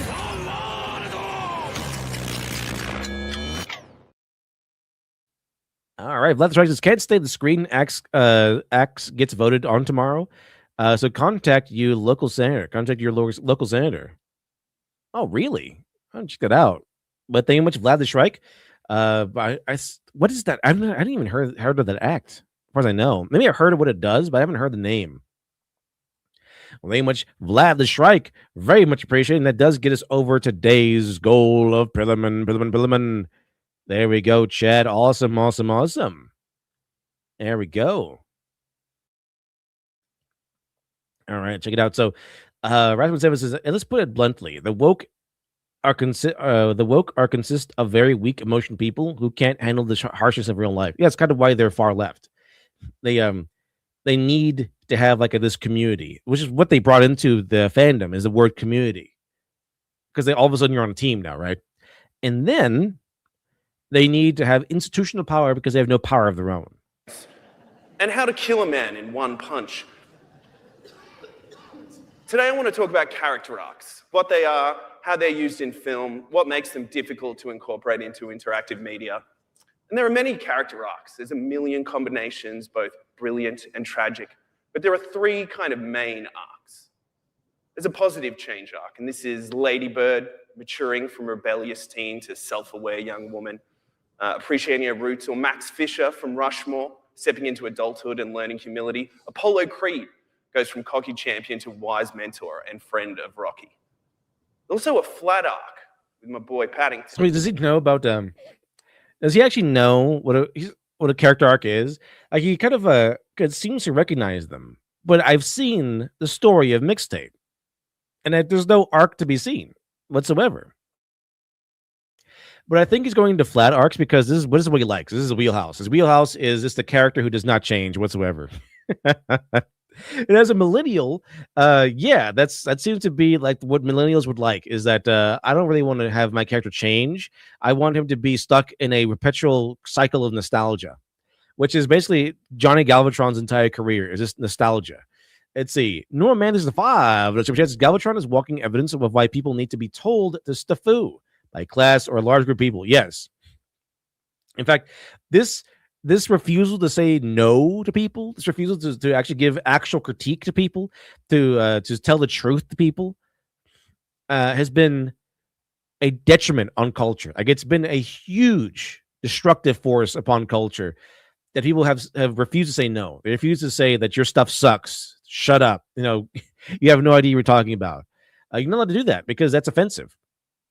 You'll have like a lawsuit on your hand if you tell someone to say that, or if you tell someone that your stuff sucks, or try again. Exactly. Or you're not good enough. Nora Manage 5 says the problem with the video games is that the people play them. Agency is a pain. That's what he says. He's like, the worst part about games is the player. That's what he says. You'll say that. This is where the protagonist goes through no distinctive shift and the characters around them change. Think Ferris Bueller and his best friend Cameron, Paddington Bear, Ripley in Aliens, or Mad Max and the characters he begrudgingly helps in The Wasteland. Sorry, there's just one arc I'll mention briefly. Richard Dreyfuss's character in Close Encounters of the Third Kind is like this amazing film about contacting aliens, and Richard Dreyfuss is fucking around with mashed potatoes for half the film, and then So this was like some sort of like professional TED Talk kind of thing. And you got the big stage, you got the audience, you got the podium, you got the 3 screens, you got his mic, lapel mic thing. You know, he's coming on in jeans and a t-shirt. Like, I'm the cool, edgy guy. I don't have to dress up that well, you know. And he's running it like a stream. This is not a prepared TED Talk. This is a stream. It's like a flow of consciousness, not a like prepared speech or anything. Meanwhile, Steven Spielberg cast the legendary French New Wave director Francois Truffaut as the smartest man in the world. And he's going around checking spaceships, and he's doing all this rad stuff. Meanwhile, Richard Dreyfuss is so boring, his family moves out. Then there's this motherfucker jamming on an ARP 2600 with the alien mothership. We never learn about that character. He just rocks up, and then he's playing the synth, and then right at the end, the guy who plays the synth is just the guy who rocked up to set it up. And then Richard Dreyfuss is just in a onesie at the end, and he rocks up, and he fucks off with his whole family. He gets in the spaceship, he leaves. What are you talking about?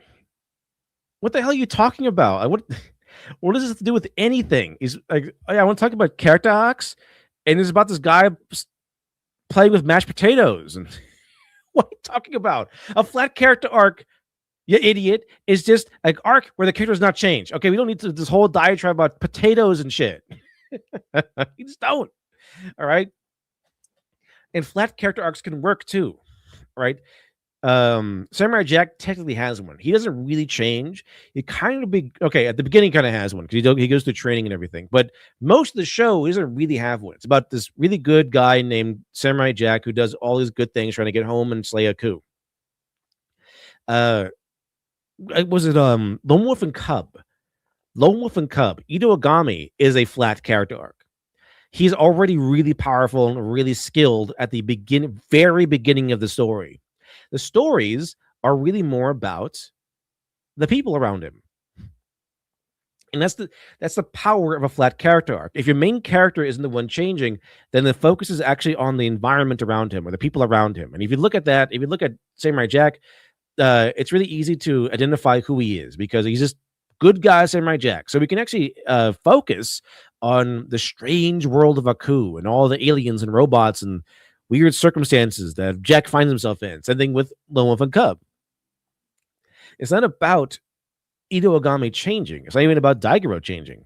It's about the shenanigans it gets up to, like all the stories, the really interesting stories that it gets into, like having to sneak into prison or having to assassinate a Buddha, a living Buddha or something like that.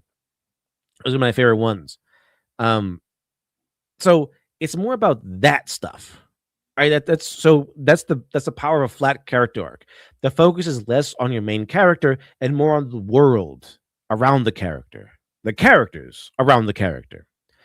So when you have like a Samurai Jack story, it's less about Jack usually and more about like the guy is helping or something. Like, it's more about the little dog alien guys or something. In fact, it's kind of how you're able to do that a story like the Bounty Hunters towards the end of the series, I think.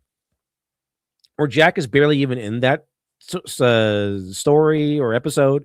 And it's really about 4 or 5 bounty hunters who gather in this cabin, waiting for Jack to make his move, like waiting for Jack to arrive. And they're all talking about how they're going to get him. And then there's one princess there. It's like, yeah, my hometown was destroyed, or my kingdom was destroyed by a coup, and I'm going to get the money from killing Jack to bring it back, or something like that. So that's actually, despite the fact that Jack is barely in that story, it still feels very much like a Samurai Jack story, because every story most of the other stories might star Jack as the central protagonist and the central figure of that's doing the things that need to be done in the episode. However, the thing is, it's not really about him. It's about us seeing the world around him. And this whole thing, there's like that one, I think from the season 1 or so, like the one of the beginning episodes of Samurai Jack, where he's being called to like this obstacle course. And in the end, he runs into like this rock guy who turns out to be like this cursed dude that fought a coup way back when and was cursed with immortality until he could fight a guy to the death, and and he would die and finally go to Valhalla, right? It's the only way for him to reach Valhalla. He has to die to a worthy opponent, which was, in this case, Jack. So the story really isn't about Jack doing anything different or growing as a person. The story was about like the mystery behind this obstacle course and the strange rock monster. So flat character arcs are used for that purpose. If you want to explore the story, then your main character can be flat while you explore the world around the character. JD Rex is a perfect representation of how so many creators view media today. Not to a want to entertain, but an opportunity to lecture. Yes, exactly. That's why it shows. It shows. And when people say that, oh, it never changed, like with the video we watched, right? We're like, oh, it's the cartoons are always extreme or never extreme. You're just being a baby or whatever. Like, no, they have changed, because back then it's very noticeable that people wanted to make shows to entertain. All right. And they might have lessons in there. They might have little things in there to like, teach people, because that's always a thing. In fact, it's always something we don't strive for when you're writing a good story. You want your story to say something, not lecture, but like, here's a perspective, here's an argument, or here's a discussion, here's a topic at hand. All right. But today it's all about the lecture. There is no like like anyone talking back. There's no argumentation to have. There's no, here's a guy from this side and here's a guy from this side, and they might both have a point. It's always time for me to lecture you, audience or bad guy in the show. And today's show would be like one of the friends is taking an overtly like centrist or right wing position, and the main character has to rescue them from this mentality. And by the end of the show, after a nice lecture or an adventure, the guy learns that, oh, the far left viewpoint is the right way, and he's sorry that he ever had the centrist or right wing viewpoint, and all is well. Let's see. Anita Garden says, I've gotten totally distracted by LD talking versus this guy. Night and day. I would hope so. Was I supposed to like this character? Anyway, it's one of my favorite films. Meanwhile, it's like this whole like tirade about potatoes and whatever negative change arc. I call this dark character arc sometimes, but what this is technically a villain arc, right? It's technically speaking, you get the same thing in The Godfather. The Godfather is a villain arc, where Michael Corleone starts off as a war hero. He is a war hero. And then he goes into like, I reject my father's business. I'm not going to get into that business. I'm not going to get into the mafia. Oddly enough, what gets Michael Corleone into the business of the mafia is his loyalty to his family, which is interesting aspect. But he comes back. His dad's been shot, and he kind of takes over because Sonny has been killed at this point, and Fredo is an idiot. So he has to be the one to take over. He does. Connie can't do it, so it has to be him. And Tom definitely can't do it because he's like Irish or something like that, or Irish German. So there's no way that a mafia family would accept Tom Hagen as a Don. No way. They could probably barely take him as a consigliere. but there's no way he's going to be a Don. So it has to be Michael. And so, yeah, he's like, you know what? I'm going to step in and protect my family. So that's why he became a mafia Don, to protect his family. Okay. So, but as he does so, he becomes more and more corrupt. And that's kind of, by the end, he's pretty villainous, where he just heartlessly chokes out Connie's husband. Even though he is an abusive person, he just chokes him out. He just kills him. Right. And he's like, you know what? I'm embracing this thing. I'm becoming the Godfather. And so he by the end, he embraces fully his villain arc. He embraces that fact that he is a villain by the end. These are all the same arc. These villainous arcs, things I'm pretty sure he's calling a negative change arc, because the Black Swan, it happens there too. She becomes more and more corrupt. I think in Black Swan, it's more about her becoming more and more corrupted by lust, right? More by lust. Because if you've seen Black Swan, it goes from like this very pure virginal woman who wants to be a fantastic ballerina, and her instructor is like passing her up, right? Because she has the technique but not the passion, and he decides to ignite that passion within her by connecting her with lust. And eventually she does, like, she has like that lesbian scene she has with Mila Kunis, the Black Swan, and everything. So, but over time she becomes more and more crazy. Like, she becomes more and more deluded and psychotic, essentially. I forgot exactly what happens at the end of the film. I haven't seen this film in a long time, but I like the film a lot. But that's her negative arc, essentially. Is she doesn't really become like a Marco Corleone level villain or anything, but she does become darker and darker and darker until she kind of changes from the White Swan to the Black Swan. Same thing with Billy Bickle. Like, he becomes more and more deranged. So that's what you get. That's like a villainous arc. So it's all the same stuff. I'm not sure if it's a negative change arc. I guess technically it is, but it's really a villainous arc.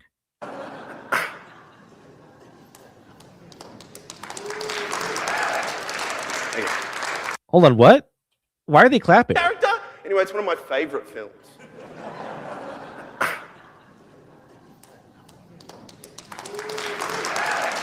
Did someone put up a sign that says "Please clap"? Like, what? Why are they clapping at that? Is like they do some magician's trick? Like, what's going on? All right, sit down. Negative change arc. All right, so this is Travis Bickle becoming the ooze that flows through the streets of New York City in Taxi Driver, or Nina Sayers descending into obsession to become the Black Swan, or how Anthony Cutlass passes the baton in The Four Tempests, which is a film I just made up. The positive arc is by far the most common in popular culture. It runs like this. The character has a problem. The character realizes they have a problem but are unable to overcome it in their current state. And then the character makes a great change in order to overcome the problem. Now, I have a treat for you here. Let's watch an example of a character arc from the 1922 Soviet masterpiece, Frozh. It's in Russian, so I'll translate it, but probably not like in a Russian accent. I'll just do like an American one. Frozh! So cringe. So cringe. I'm not sure how much more we can stand here, but man, this is really cringe. It's so cringe. It's like he really is. It doesn't really feel like he's running a podcast or a stream and not a prepped TED style talk. Dave was he had a note on his presentation: hold for applause. Then applause sign lit up. Yeah, probably that's what it felt like would happen. Like, he didn't do anything there that was worthy of applause. He just like went insane for a little bit and then kind of like got out of it. Okay. That was supposed to be a laugh. People didn't even laugh that much. It wasn't like a guffaw of like, there's no comedy, comedy moment where like everyone was like just falling over this. I was laughing. I'm pretty sure it felt like he thought there would be, but instead of laughing, they like broke the emergency glass and said, okay, start clapping instead. Vodka. I love it. When I have to choose between what the hell is happening? We're from talking about a guy with mashed potatoes to now we're talking about Russians and vodka. Okay. Vodka and Passiona. I choose vodka. But then I met Tina. This really is random access humor. We're just going from one crazy thing to another. And I fell in love with Tina. But I'm a huge piece of shit. And I need to make a change and choose Passiona. Through the pursuit of love, I have grown, and now Tina loves me. It's an ad? It's like the beginning of a mixtape. Like, is this an ad? To normal man, this says, there should have been a guy who said, "Oh, brother, this guy stinks." Yeah, there should be. That'd be pretty funny. Like, one guy sneaks in and just says that. Thank you very much, normal man. Yes. Thank you much, normal man. We should appreciate it. And I'm pretty sure, yeah, what's this guy talking about? I'm pretty sure, like, people would say, "Oh, you're just overreacting. You're just pretending that he's not saying anything. Obviously, this is all genius." Carly says, LD, please say something else. I'm begging you. Yeah, it's an ad. She doesn't look happy, by the way. Yeah, they both look really sad still. It's like a SpongeBob episode. like a SpongeBob commercial. Anyway, this guy is the guy getting claps, right? This is the guy that's getting TED Talks and stuff. Meanwhile, actual creative people are being stomped to the ground because they're good. Been brought to you by Passiona. Again, where's the new guy? Where's the new Alan Moore? Where's the new Frank Miller? Remember Passiona, guys? You don't have Passiona, do you? Doesn't matter. Thanks a lot. Dead silence. I think, you know what? It kind of felt like he was expecting like a huge, like a eruption of laughter or something, or some clapping or something. And then he's got nothing. So he has to go like, you don't have Passiona, do you? Or something. You know, it's so cringe. But he really does feel like he was expecting some applause or people to like be in the aisles rolling around laughing at this. It feels that way. It's like, well, thanks for not laughing. It's very awkward. That's what a character arc is. Appreciate it. It's like some people are like, ha ha ha ha. Ha ha ha ha. Okay, can we move on now? All right, if I give him a pity laugh, can we move on to the next topic? When we watch a film, we are passive observers. We cannot interrupt or influence. We are forced to endure the suffering of the characters, to see them hit rock bottom, and sometimes what it takes for them to drag themselves out of despair. We cannot interactive with a film. But as a game, anyone? You can interactive. Is that going to be a problem? Yes. What is the problem? The problem is always the same. There it is. Oh, the fucking player. I can't believe I have to deal with a player when I make a video game. This sucks. No man, this edition 5. Not your chat, thank you very much. Yes.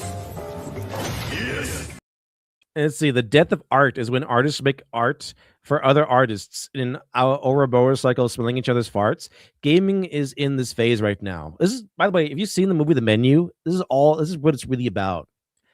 People say it's about eating the rich. It's not. It's not about eating the rich. All right. It's because a lot of the people inside this restaurant are rich. Does that mean the whole movie is about eating the rich?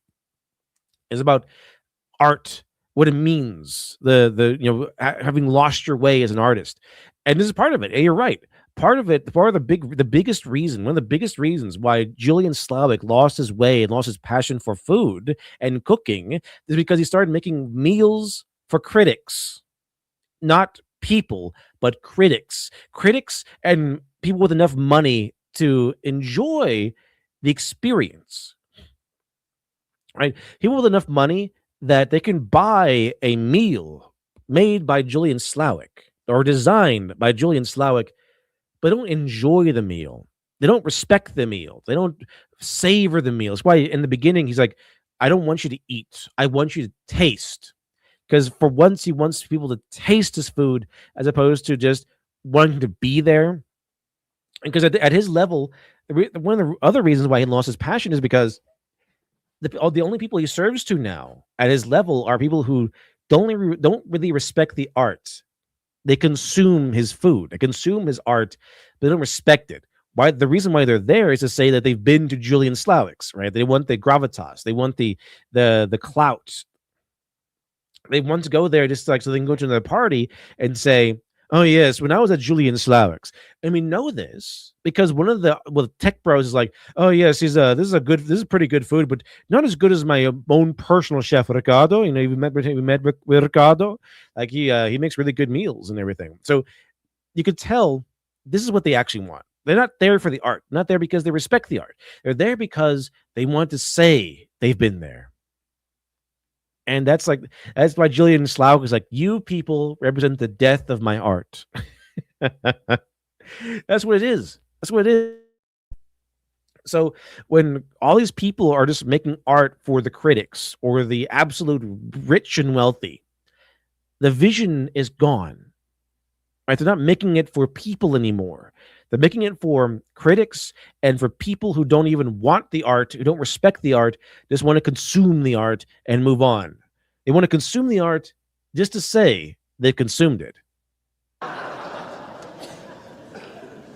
It's the player. But who is the player? Do they want to be evil?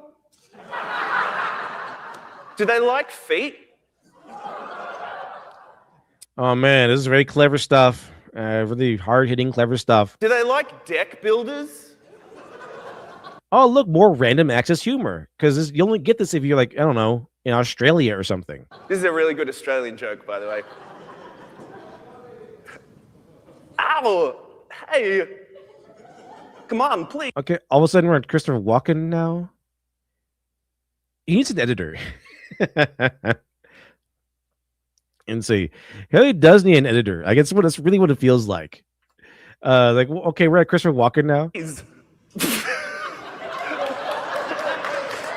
Thank you. No, please don't encourage me. Do they want to be tortured? Are they deliberately playing my game wrong to antagonize me?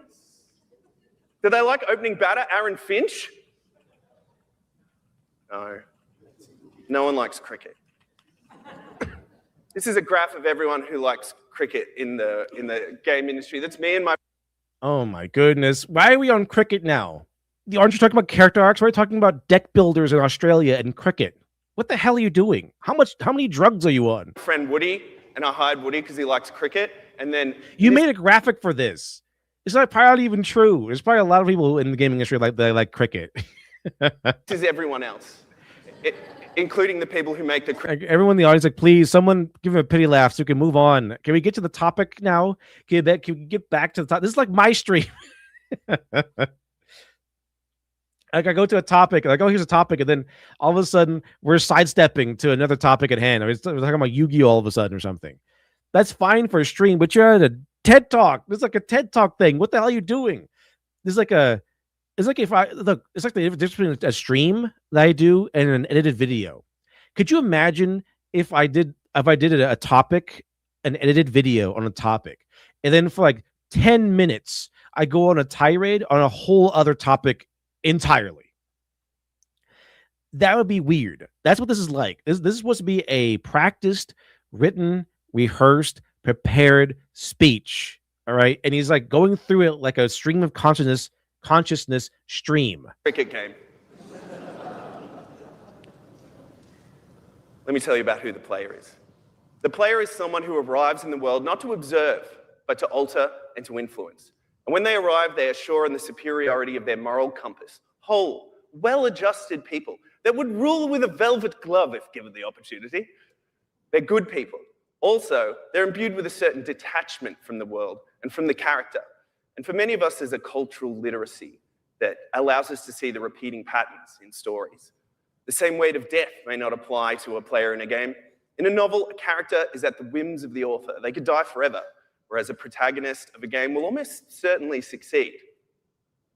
The player, unlike the character, comes into the story with no flaws, no doubt, and they are fully confident in their moral hierarchy and their ability to change the world. Now, I want to briefly divert into the... So, use that as a template, because that perfectly describes Stacy, whatever her name is. That's exactly her character. The world. Now, I want to briefly divert into the... Alzabomb says, this reminds me of the caffeine guy from E3 those years ago, but more cringe, which I didn't even think was possible.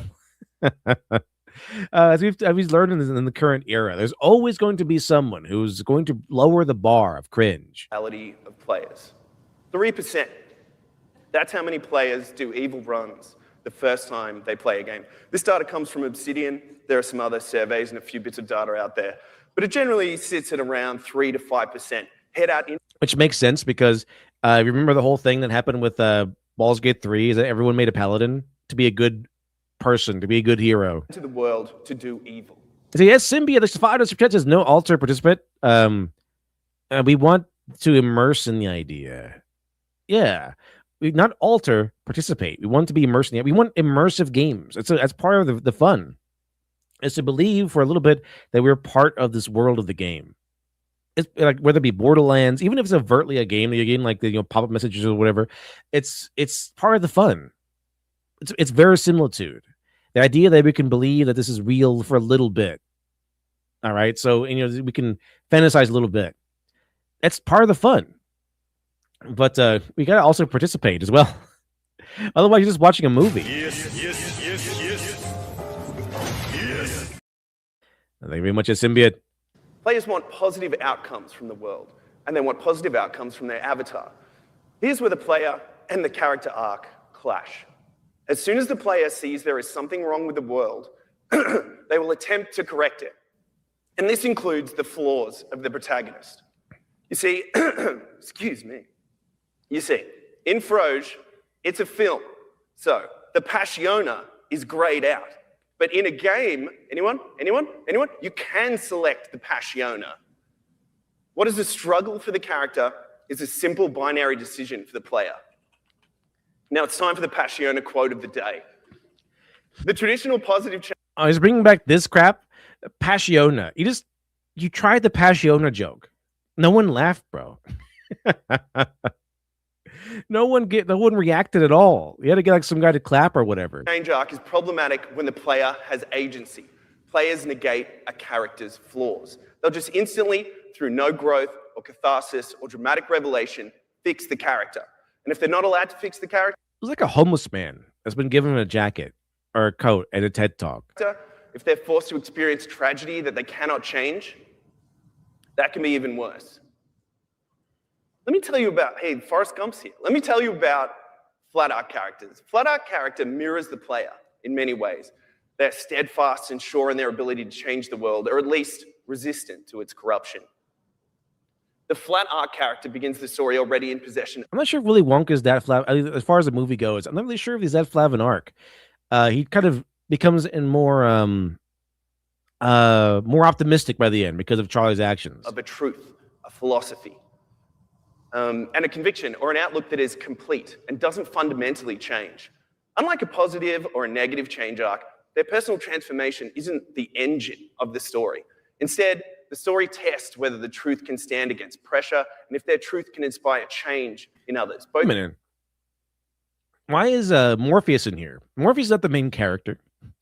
Not every character is going to get a character arc. Yoda doesn't. Morpheus doesn't. They don't really do anything. They're not really the main characters. When we talk about character arcs, really kind of mostly focused on the main character, the one actually doing things. So Morpheus does not change because he's the mentor. He doesn't really change that much in the movie. He's not meant to. Something with Yoda. Like he's also another mentor character. We don't really need to have them have a character arc. It doesn't really matter because what we need to have, where the character arcs as an idea matter most is the main character because they're the ones actually doing things. So what we need to have happen is you want your main character, you have to decide is you want the main character to be character arc, to have a character arc, or is the story going to be more about the world around him and the people around him? Therefore, the main character should have a flat character arc. Good and bad. Their way of life is... You know what? For a second there, like, from this far away, it kind of reminds me of Elizabeth Warren. Just a little bit. Disruptive. It sparks growth, conflict, collapse in the characters they encounter and the worlds and the factions. Think Ferris Bueller transforming his best friend Cameron, instigating a series of events that lead Cameron to kicking his father's Ferrari out a window. Of course, there's no lack of stoic, flat-out characters in video games. It's just that all the characters around them kind of suck and they suck, and it all sucks. But there's Here's some genres of flat art characters that I would like to shock to you. Hey, it's Forrest. Anchors. The role is to resist change and provide moral, spiritual, ideological stability while the other characters shift around them. You think like Morpheus, Yoda, Forrest Gump. What? Resist change? I don't think they actually resist change. They are part of the change. Like Morpheus is part of the change. He's a leader in the change. Yoda is he's dispensing wisdom. He's not really fighting change. They're not really supposed to change at all. These characters are like Yoda and Morpheus are mentor characters that don't actually change because they've already gone through their journey. Like they've already arrived at a central point of enlightenment and wisdom. What's his name? Forrest Gump is kind of the guy that changed the world by accident. That's kind of the whole story. Is that he kind of just he's kind of just a simpleton who could still change the world by just being an earnest man, like just being a good person, a very honest person, and just being kind of a genuine guy. And despite the fact that he's a very simple person, he could still enact great change. That's kind of what the movie's about. Hey, and these are characters that have a rock solid moral core. Forrest Gump is like really interesting, actually, because Forrest Gump stays the same, but America changes around Forrest. Remember Forrest Gump? Remember Lieutenant Dan? Remember problematic Jenny? Made a few weird decisions, Jenny. This is Catalyst. They move through the story like a spark, igniting transformation. They're chaotic tricksters that push others. This is Ferris, Amelie, Wonka. Actually, Wonka's a great example of, Wonka's a great example of a flat art character. He's mysterious, enigmatic, and he brings out the absolute worst in a group of children. And then he gives his empire to a boy who, like him, doesn't change. It's this cool kind of like revolutionize the world but never change. And it's a cool message. And he's like, chaos, motherfucker, you get nothing. Change my mind, you get everything. My only certainty is mayhem. Lick the walls, you fucking pigs. Legend. No, that's not what it's about. It was, at least that movie is about him testing these kids and seeing like which one of them can, have the fortitude to take over his business. It's not chaos and mayhem. It's very orderly. Like he has tests that he wants to put them through. That's why he takes them on the tour.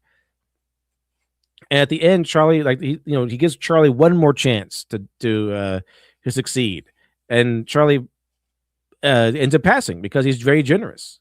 His kind heart shines through. Then there's observers.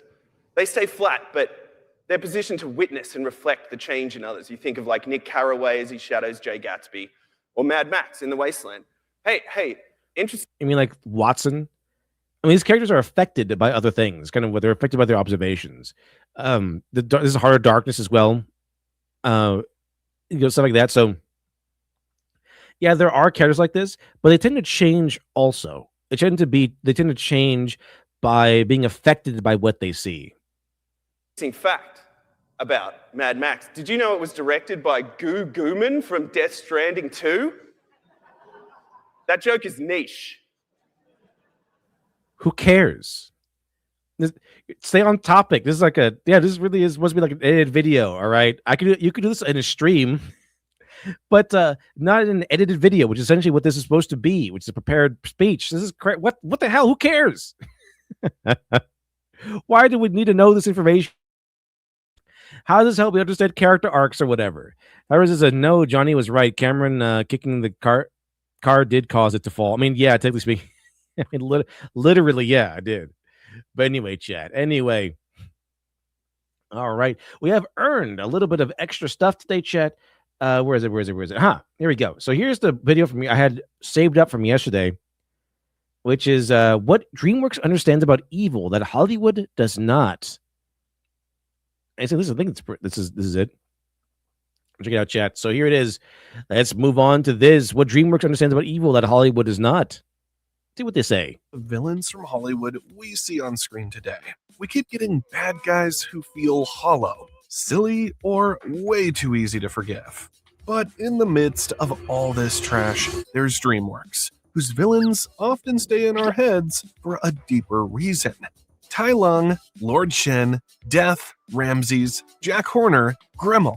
They all show different kinds of evil, and each one leaves a mark on the hero and the world.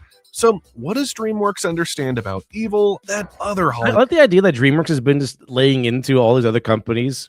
Like they're almost like the Steam of animated movies. studios keep missing? Even though DreamWorks can be pretty cringe sometimes too. One thing DreamWorks keeps getting right is how simple the center of evil can be. So check this out. Hal in Megamind receives Metro Man's powers, and his first instinct is to impress Roxanne. During their rooftop date, he expects his new superpowers to make her fall for him. And this is interesting because there is an opposite example of this, right? With the characters that you wouldn't think would be like this, and these characters are from the show Mighty Morphin Power Rangers, and the characters are Bulk and Skull, because they might be bullies and kind of like underhanded weirdos, but when push comes to shove, they step up and they act heroic. When it comes down to it, when it ultimately comes down to it, they want to be heroes. The bullies, Bulk and Skull, really want to be heroes. There's they have like daydreams or something like that before. They get powers, I think, sometimes or something like that. But whenever they have powers, whenever they have daydreams, they want to be heroes. So they're like, despite being bullies, their whole thing is the opposite of this guy from Megamind. But Roxanne rejects his advances, and Hal turns his deep sadness into violence. He attacks Metro City out of spite because his ego is still bruised. Very clear, very straightforward. This is the DreamWorks way of shaping their villains. There's always a clear emotional pathway to their evil. Likewise, in Kung Fu Panda 2, the soothsayer tells Shen's parents that a warrior of black and white will defeat him. Shen hears this and chooses to attack the pandas before that future can happen. He burns villages, separates Po from his... This kind of sticks with the whole philosophy of Kung Fu Panda. We often meet our destiny on the way to avoid it, right? That's what happened in the first movie. Definitely happens in the second movie. Absolutely. But this also happens in Fate, like the Fate, not Fate the anime, but like in history. Like the Oedipus was like this, right? Where the Oracle told Laius, King Laius, that his son would grow up to kill him and sleep with his wife or whatever, sleep with the mother. He's like, whoa, I don't want that to happen. I don't want to get killed by my own son. I'm going to go take my son, Oedipus, and toss him away. And then that action causes the whole thing to happen, right? That action causes the chain of events that would lead to Oedipus accidentally killing Laius. I say that because he doesn't know he's killing his dad. He doesn't know he's killing Laius. He doesn't know. He knows he's killing Laius, but he doesn't know he's killing his dad. Actually, that's the whole thing. He actually doesn't know he's killing Laius or his dad. He just thought he was killing some random guy on the road. So he kills Laius and the entire entourage in a fit of rage. That's kind of what happens. But that only happened because Oedipus didn't know who he was. It wasn't like he was a scheming weirdo or anything. So essentially what happens is when you ask for a vision of the future, the vision of the future takes into account you seeing the vision of the future. It tends to happen quite a bit in mythology and stuff. Like you really do meet your destiny on your road to avoid it. Family, and builds a cannon strong enough to kill Kung Fu masters. His whole evil grows from one emotion, fear. He is afraid of losing, afraid of the future, afraid of a baby panda who has done nothing to him yet. And because he tries so hard to beat fate, he walks straight into it. Well, actually, it falls on him.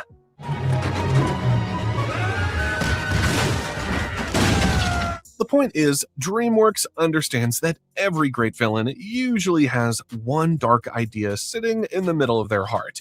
All they need to do is find different ways to show that idea through action. Unfortunately, many other Hollywood studios can sometimes completely fumble that truth. I mean, Disney for one did that with King Magnifico, who, at this point, has become the master of how to f things up. To be fair, Magnifico starts with a great concept, because he protects everyone's wishes to keep the kingdom safe, which is a brilliant way to show a villain using control disguised as kindness. But during the second half of the movie, Disney completely throws this emotional shape away. Instead of letting his fear and ego naturally drive him to become a tyrant, the script forces him to read a forbidden evil magic book. The second he touches those glowing green pages, his actual personality disappears. He instantly transforms into a generic, cackling monster. Think about it like this. When a character picks up a sword or a normal weapon, they're still making the conscious choice to swing it based on their own feelings. But the moment Magnifico consumes the forbidden magic, the movie shows it literally overtaking his mind and corrupting him from the inside out. Meaning his entire motivation shifts instantly from It's just they want everything. It really does feel like a movie that was made by consensus, as opposed to one lead visionary. I want to protect my kingdom through control to I'm going to cackle like a maniac and Like, I'm not actually evil, but I am corrupted by my choices of adapting evil items, apparently. trap people because I'm consumed by dark energy. By letting the magic corrupt his personality. Dennis Zayshik says, great, it's a tune video. This guy's pretty inconsistent when it comes to his content. He has some good videos, but he also has outright cringe. I think, what about female villains? Have we seen that one? Feels like we did. Disney gives the character an easy out. You see, when the weapon itself changes who the villain is, it completely erases the real human emotion. Yeah, so we kind of lose any moral obligation or any moral conflict or anything. It's like, oh yeah, he's just evil now, and he can't. And they kind of made a point where it can't be reversed. So yeah, he's just evil now, and we should feel no sympathy toward Magnifico. Ha ha ha! You're trapped forever. Ha ha ha ha. But it's good. It's just they, of course they do that to the male villain, right? It's like, okay, you don't have to feel sorry for him. He's a guy, and he got corrupted by the evil items. So it's really funny that he gets trapped in an eternal hell by his own wife. Emotions behind his actions, turning him into a generic cartoon monster. This is the first lesson DreamWorks understands. The next one is something Grimmel the Grizzly knows too well. So, in the third installment of How to Train Your Dragon, we see one of the most badass displays of competence by any villain. Some warlords hired Grimmel the Grizzly because the dragon riders keep messing up their dragon poaching operations. Grimmel looks completely uninterested at first. He even laughs at the warlords, pointing out that the hero Hiccup already— Let's see, do people actually exist? I feel like the people trying to defend Wish are like the people trying to defend Griffith. Like, it's a meme, but no one really does it, right? No one really defends this crap, right? No one really defends Griffith, right? did their work for them by gathering all the world's dragons in one place. But then he asks why they need a master hunter like him, and the warlords reveal that the alpha of Burke's flock is a real living Night Fury. Suddenly, Grimmel drops his casual attitude because he spent his whole life thinking he wiped out that entire species. The warlords offer him a female Light Fury to use as live bait to capture Toothless. But right during this intense conversation, a giant captured Rumblehorn dragon breaks free from its chains.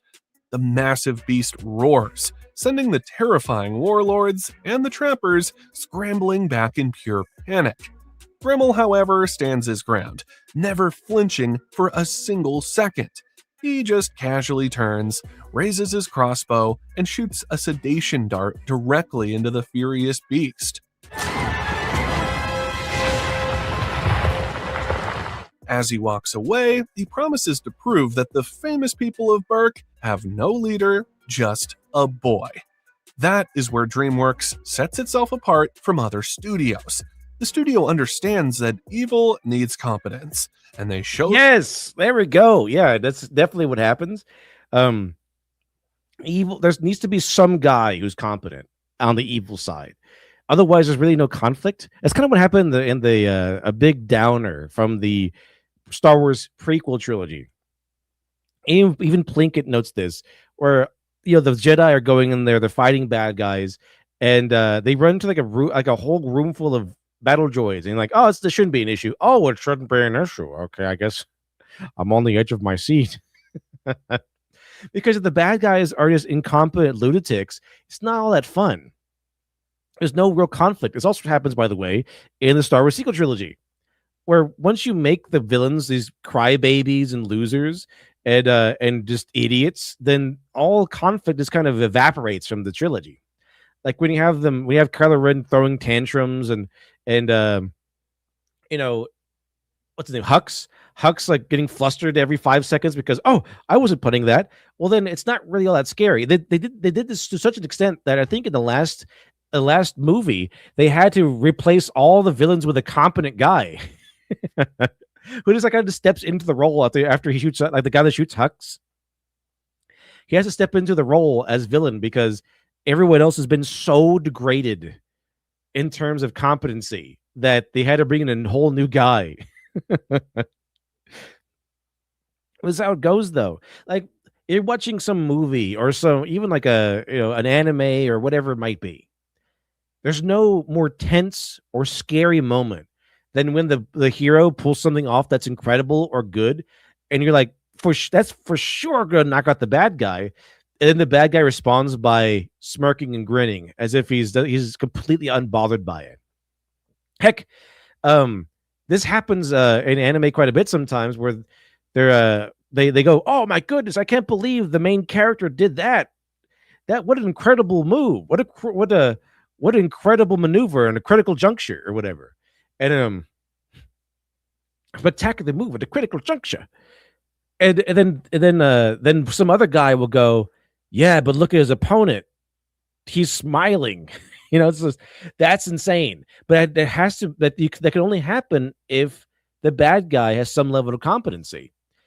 And that's why that's probably one of the reasons why I like Yu-Gi-Oh so much, because by default, for there to be any kind of tension at all, the bad guy has to be competent, right?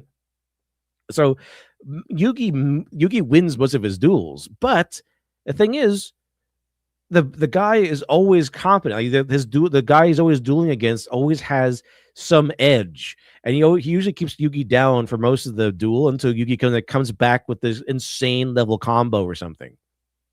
So it's kind of what happens in a lot of shows, like a lot of good movies and a lot of good shows, is that the bad guy has a lot of competency or threat level, right? And so you can tell, like, oh man, this is going to be crazy. Is he knows a plan to get around whatever the good guy's talking about, or whatever the good guy's using. Siege Garden says, I hate when bad guys win because the good guys are dumb, but it's even worse when it's the other way around. Hollow victory. Yeah. You don't really want the answer to be because they're idiots. Right? You don't want that the good guy won because the bad guy's just a moron. You kind of want the result to be the good guy won because he was able to outsmart Moriarty. That's what you want. Brandon Sanderson even talks about this, where you don't really want the whole it was an easy victory, the guy's an idiot. You kind of want the bad guy to be established as having like the most optimum competency, the most optimum power set or something. And even the good guy would go up to get against this bad guy and lose, right? Maybe that could be the case. And then the thing is, against the main bad guy, ideally the main character would go up against the bad guy and use all of his efforts and lose. And then he has like work something out, find a new tactic or something, and then later on he does what no one else has ever done before and is able to finally beat the bad guy by being clever. Right? So that's kind of the optimal, most ideal scenario for a good guy versus bad guy. And the good guy will lose, first of all, after trying his absolute hardest. Like he pulls out all of his tricks, all of his plays, and then he loses still to the bad guy. He's able to escape, but he loses, right? And then he goes back, and then he's able to win because he learns something new. He figures out a new strategy, and he's able to win the next time around. And it's kind of what happens with Avatar, right? Where Azula comes in, and she's able to, when she finally comes head to head, she's able to like beat everybody. I mean, she eventually loses because they kind of outmaneuver her. They kind of outnumber her. But when she first arrives, she's just dominating, and then it's even after that, it takes a lot to fight her off. She still dominates everywhere she goes into like the final finale, where she really couldn't beat everyone. Like, she does have limitations, what's kind of interesting about the character, that she's insane levels of competent, but she still has limitations. Like, she might be able to outdo the Avatar in a battle because she trains every day and he really doesn't. He kind of rests on his laurels a lot. It's kind of what Aang does a little bit sometimes, at least in the beginning. And then later on, but if it's the Avatar plus Katara plus Sokka and Zuko and everything, since she can't really win. It's so like if Zuko didn't step in season 2, then she would have lost that battle. Shadurag says ninjas use their powers and succeed in stopping Madara's massive comet. Madara, impressive. I wonder how they'll stop the second one. Exactly. Yeah, so that is the ideal situation, to have the good guy pull out all their stops, use all their tricks, and then still ultimately lose against the bad guy, so that they have to grow more in order to defeat this guy. Now, this is the main bad guy I'm talking about usually. Like so usually at this point, the main good guy's tricks and stuff have worked out pretty well. So like they've beaten like minor bad guys, they've beaten maybe even more elite soldiers or something. They might have defeated the ineffectual trio a few times, but when it comes down to fighting like a real bad guy, they will lose that first time. This through Grimmel, who consistently proves his worth throughout the story. When he reaches Berk, he releases the Light Fury in the woods as bait because he already understands Toothless will be drawn to her. When Hiccup prepares an ambush inside his home, Grimmel still walks in, pours himself tea, and speaks like the room already belongs to him. Hiccup thinks he has the upper hand, but Grimmel brings Death Grippers, commands them to attack. See, there it is right there. Like he's trying his hardest. Like everything's pulling all the stops to beat the bad guy, and the bad guy has outmaneuvered him. Burns the house and forces the Burkians to leave their island. Even that escape helps Grimmel, because he wanted them moving in the first place. Then he outplays them again and again. Unfortunately, other Hollywood studios like Disney, again, can sometimes forget to show that evil needs competence to work. The way they handle Bellwether in Zootopia proves this. We are using her here because she controls animals just like Grimmel does, and at the heart of her villainy is something dark. She uses night howlers, frames predators, lets Lionheart take the fall, and rises to mayor while the city turns against itself. But is this evil competent when it needs to be? That's where the problem lies. She was already a poorly executed twist villain to begin with. However, things get worse when it came time to show how evil she can really be. When Judy and Nick face her in the museum, they beat her within minutes. Judy swaps the serum pellet for blueberries. Nick pretends to have gone savage, Bellwether confesses, and the carrot pen records everything. Her plan is clever, but her final face-off collapses fast. However, Grimmel was completely badass from start to finish. In the final battle, after his plan fails, he collars the Light Fury, hits Toothless with a dart, fights Hiccup in the air, and nearly wins again. Grimmel only goes down after the heroes spend the whole movie paying for each mistake. That is the point DreamWorks understands so well. Evil. I mean, they allow the good guys to grow across the movie and aren't just like winning the entire time, and the villain isn't like throwing tantrums as an idiot the entire time. Whoa. And this was a successful movie. Interesting. I don't think that's a coincidence.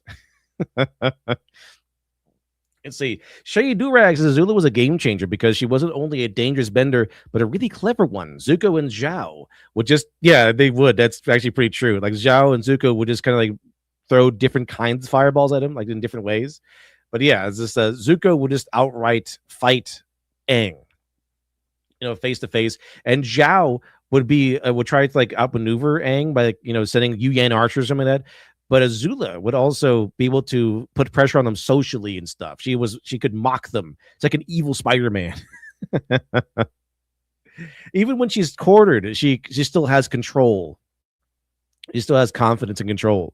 Very, very different than Zhao. Like just can run circles around Zhao and Zuko at the same time. And she's probably like more skilled than Zuko because she trains a lot more. But she's probably her real advantage is that confidence and basically her lack of morals, where she would just have this sense of ruthlessness that Zuko does not have. And the thing is, this seems like being evil or ruthless makes you a better person. It does not. It's like let me see. Has anyone ever played any of the Total War games? And like whether it be like I think Rome 2 or something like that, or even Warhammer Total War, which I kind of like. But usually when you take a settlement, there's a few things you can do. But the two main things is you can raise the settlement and kill everybody and get a huge payout. You'll get a ton of gold and a huge advantage, because getting that level of gold that you can get by raising the city is really a game-changing amount of gold. Or you can enslave the populace in like a get slaves and pump up your own economy. Or actually the third choice, which is, or you can just occupy it without doing much at all. And this is the roughest one, because you have to go in there, repair everything. You're trying to make the settlement one of yours, and the people are not going to be happy for a very long time. You're going to have to settle maybe a riot or something like that, a rebellion, and try to appease the people and make sure that they're not going to be too angry before you can have your army move on. But at the end of the day, if you do that, they're eventually going to warm up to your empire and assimilate, and they're going to become productive pretty quickly because you didn't damage them and destroy them. So it's kind of like that. Is her ruthlessness an advantage? Yeah, but it's not going to be a long-term advantage. It's going to be you can do stuff right now, but eventually people are going to follow you by fear, and you're going to get what happens with Mai and Ty Lee. They're not going to stay with you if they can get a way out. I mean, I'm pretty sure Mai chose Zuko over Azula, and Ty Lee chose to incapacitate Azula so that Mai wouldn't die, because she likes them both. But the ruthlessness is what eventually drives all of her allies and friends away. That and her paranoia, her growing paranoia.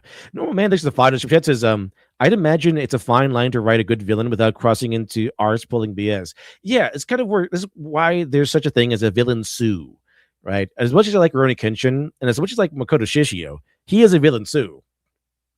And when you go to the final battle with him, he's just pulling out random skills and stuff like that. Like, oh yes, I can never be hit with the same move twice. Like, this is nonsense. How is he so superhuman? In what way? So that is the case. You kind of want to set up a lot of things beforehand, and then just not give him special abilities at the last second here. That's what happened with Makoto Shishio, unfortunately. I mean, it's still a pretty good story, like a really good story, because everything else around it. But yeah, he just uses way too powerful of a guy. It's insane. Like Mashore Man, appreciate it. It's Egg says Zuko tries to be evil to restore his honor, but he fails, which is why he becomes a good guy in the end. Yeah, he tries to be evil. He tries to be ruthless, like he's been taught to be, but it doesn't. He doesn't really take well to that level of ruthlessness. Azula can pretty well. She kind of embraces that level of ruthlessness that her father represents, but Zuko really can't. He can't. He's an honorable guy at the end of the day, and the evil mask does not fit him very well. Not like it fits Azula. Needs competence. If the bad guys aren't any good at being bad, then how could they ever be a real threat in the first place? But things become a little complicated when we mix evil with something unexpected. And when you understand what, you might not even blame Hollywood for missing the point. Imagine sitting down to watch a movie about a so-called supervillain who wants to destroy Hollywood. Sounds like this villain's doing all our work for us. Huh. Anyway, so this bad guy enters a giant cargo ship, starts dancing around, and uses bright pink bubblegum to make the entire ship float away into the sky. His name is Balthasar Bratt, and he wears a giant purple jumpsuit while playing a guitar that shoots sound waves. He screams out his own catchphrases and does silly dances from old television shows. It sounds like a lot of fun, and it is, to be honest. Especially that first scene with Michael Jackson's Bad playing in the background. Truth is, many of us actually like the dude, but something's completely missing. You never actually find yourself shaking with fear for the heroes. When he sticks folks to a wall with gum or steals a giant diamond while wearing a silly disguise, the danger fades away into a joke. The movie clearly focused too hard on making him funny and wacky that it forgot about the evil part of him. You just know that everybody's going to be perfectly fine because the villain behaves like a cartoon clown rather than a true menace. But DreamWorks makes us understand that a funny villain can still be dangerous. I mean, just check this guy out. Mr. Horner, I need your help! Good, but a little busy at the moment. With Jack Horner, Yeah, Jack Horner, a very good example. He's very competent, very powerful, very dangerous character. proved that a villain can be incredibly fun, full of energy, and highly theatrical without ever becoming harmless. You see this terrifying truth right away when Jack is first introduced. The Serpent Sister has brought him the map to the Wishing Star, but one of the girls is being totally annoying, and you really can't blame what Jack does to her eventually. Anyway, she pisses Jack off, and he responds by handing her the hand of King Midas, which instantly turns her into a solid frozen statue of gold. Oh no, I misjudged the situation!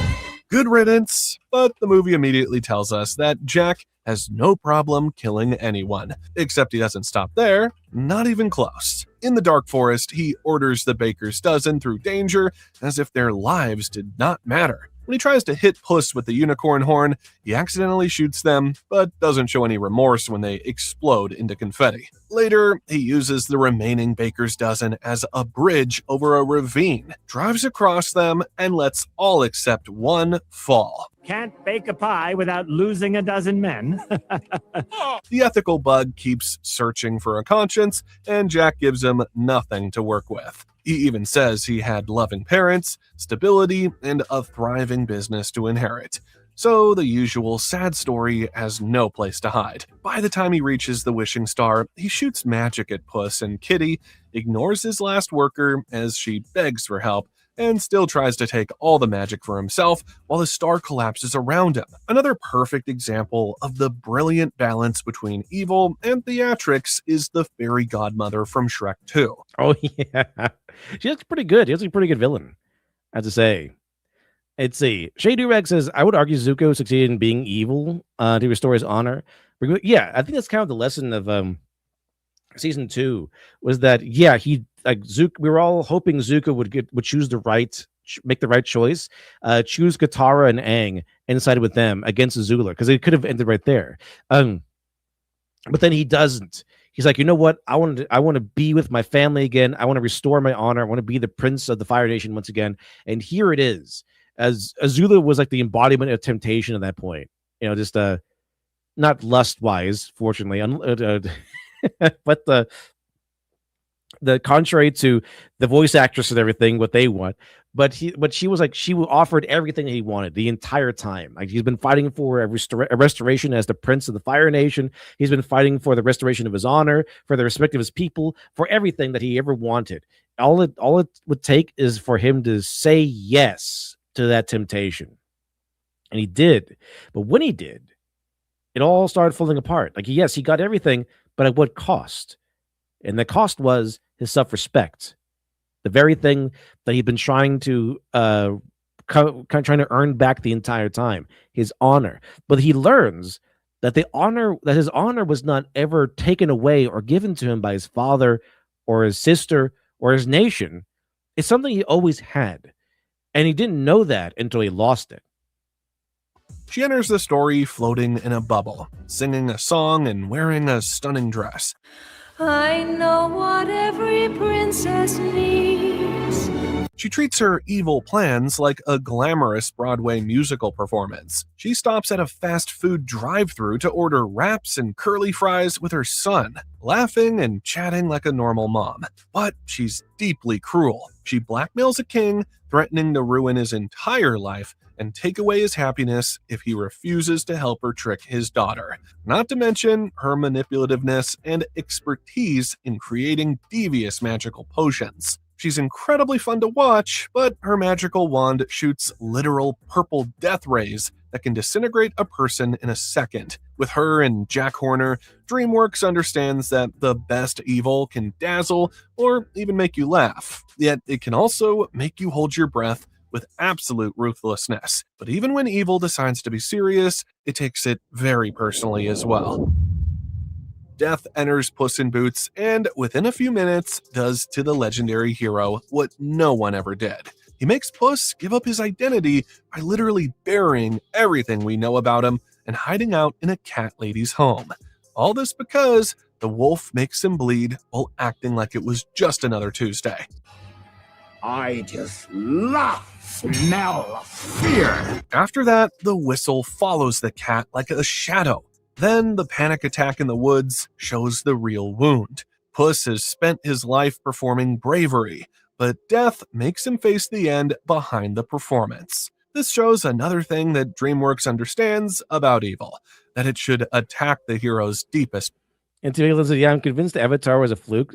It's so well done. You think they knew what they were doing, and it might be the fact that a lot of the creators left because of Korra was going insane. But yeah, it's like you think they should be able to do it again. Like a lot of Avatar fans can not only enjoy the show but can identify what they like about it at this point, because it's been like 20 years almost since the show ended. But the thing is, a lot of fans have done retrospectives and like kind of reflected on what they like about the show because it was such a legendary and fantastic show that they kind of understand why they liked these characters, why they liked the story. For some reason, though, a lot of the fans are baffled. They're baffled at the fact that the creators who are running Avatar: The Last Airbender and the Avatar series, I guess as a franchise, have no idea. They clearly have no idea why everyone liked the show and what made characters so cool. They're just running around like they have never seen the original show or something. They have no idea, and it's strange because they're supposed to be creative people, but they have very little understanding or comprehension of the great elements of Avatar: The Last Airbender. It's crazy. Fear. Kung Fu Panda 2 does a similar. It really does come off like I don't know. The fans did so much more reflection and exploration than the creators of the show ever have. Similar thing with Po. Only the wound comes from the past. Shen is tied to the night when Po loses his mother, his village, and the truth of where he came from. The peacock symbol, the fireworks, the cannon, and the old memories keep pulling him back to that pain. So when he faces Shen, the fight is tied to the baby panda in the basket, the mother hiding him, and Mr. Ping raising him far away from the truth. But if you place Asha and King Magnifico beside that, it's total chaos. Magnifico threatens Sabino's wish, locks away dreams, traps Star, and traps everyone in the kingdom. Those are clear dangers. But Asha's deepest wound is mostly untouched. In fact, we don't even know what her fears or flaws are to begin with. Therefore, the conflict remains centered on wishes and powers, whereas death cuts into Puss's fear of dying, and Shen cuts into Po's lost beginning. That is the DreamWorks lesson. Evil should attack the hero's deepest fear, and when it can do that, then it can do this next thing comfortably. In real life, evil leaves marks. After World War II, whole cities carried scars. Warsaw was crushed, London had blast craters, Hiroshima and Nagasaki were burned into history. Families lost fathers, mothers, children, homes, names, and entire futures. Even after the war ended, the world still had ruins to clear, graves to count, trials to hold, and memories no victory parade could erase.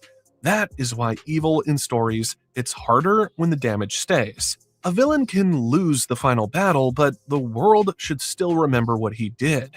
Raya and the Last Dragon gives us a huge threat with the Droon. People turn to stone, kingdoms break apart, Raya loses her father for years, and Namari's choices help bring the danger back. Sisu even dies during the fight over the Dragon Gem. Those are massive wounds for a story to carry. But once the gem comes together, the stone breaks. The people, the dragons, and Sisu return, and the world heals very fast.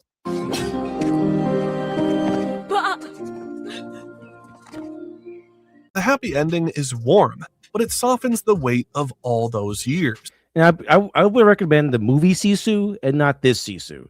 All right, the movie Sisu and its sequel, both really fun. All right, a lot better than this. This movie definitely was planned as a series. Probably a really shitty series, but a series. It was like there's a lot of things that kind of just pop into the story that don't get explored anymore or anything. And really, they just needed the main character and the enemy. I think that would have been like the best part of the story. That it would have been cleaner. It would have been more focused. We wouldn't have been bogged down with so much extra crap. It really did feel like this is a Moana 2 case where it was a series that was made into a movie, and we have so much crap that is this not explored or expanded upon. Also, the Sisu is really quirky in like all the worst ways.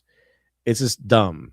So that's what I'm saying. It should have been a series, but it really probably would have been a shitty series, like on the level of Korra. Like it would have been like that level quirky. It's also unrealistic and sends the wrong message to kids who should be raised with the truth. Thankfully, DreamWorks is never afraid to show us what's As J.D. Rex is burned into history. It's extremely clever double entendre for Hiroshima and Nagasaki. Exactly. Pretty good. real in the world. In How to Train Your Dragon, Drago Bloodfist takes control of the Bewilderbeast, breaks Toothless from himself, and makes him fire the blast that kills Stoic.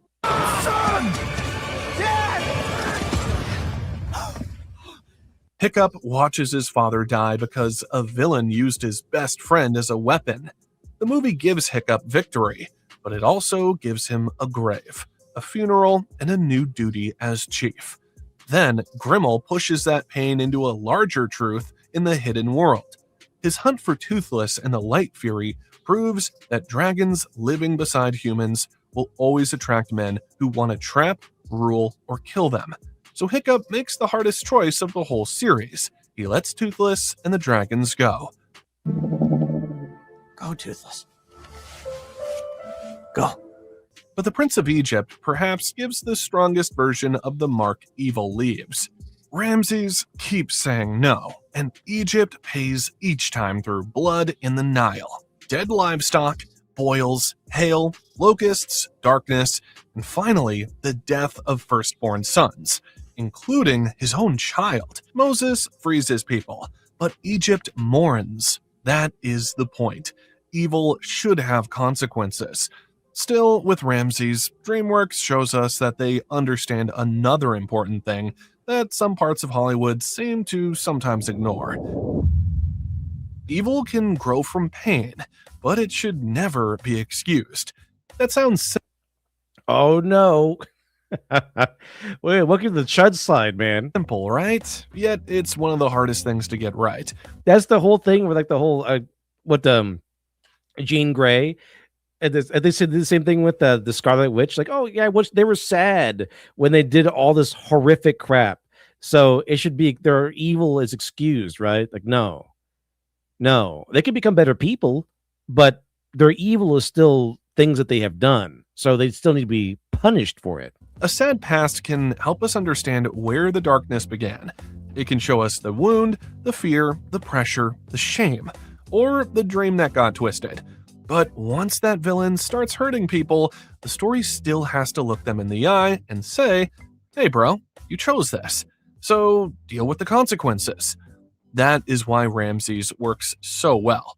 We meet him as Moses' brother first. They race through Egypt in chariots, laugh, and get into trouble together. But amidst all of this, Ramses carries a heavy burden from his father, Seti. Seti tells him that a weak link can break the chain of a great dynasty. So, when Moses returns years later and asks him to free the Hebrew slaves, Ramses hears a threat to everything he was raised to protect. He hears weakness, shame, basically his father's voice haunting him. And that pain makes his choices tough. Neither will I let your people go. Ramesses, please, you must listen. I will not be the weak link. Still, the movie turns them into an excuse to let him off the hook, especially not when he had every opportunity to be better. Each plague gives Ramses a chance to soften.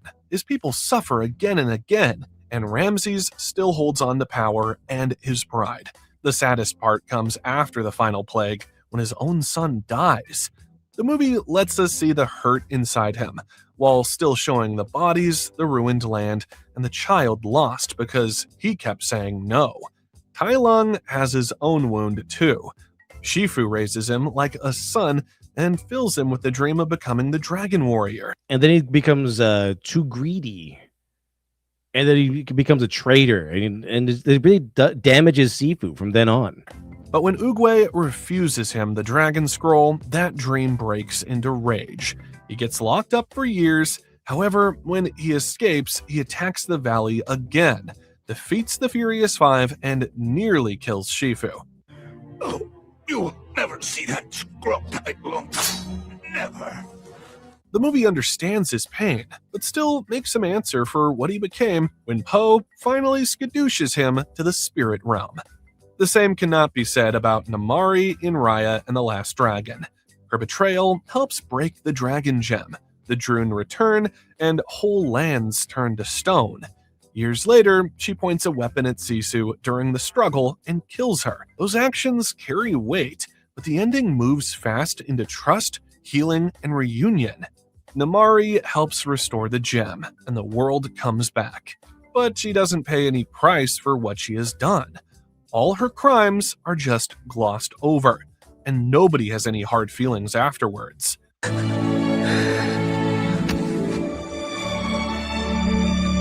DreamWorks often chooses the harder route. I'm glad they all forgave her.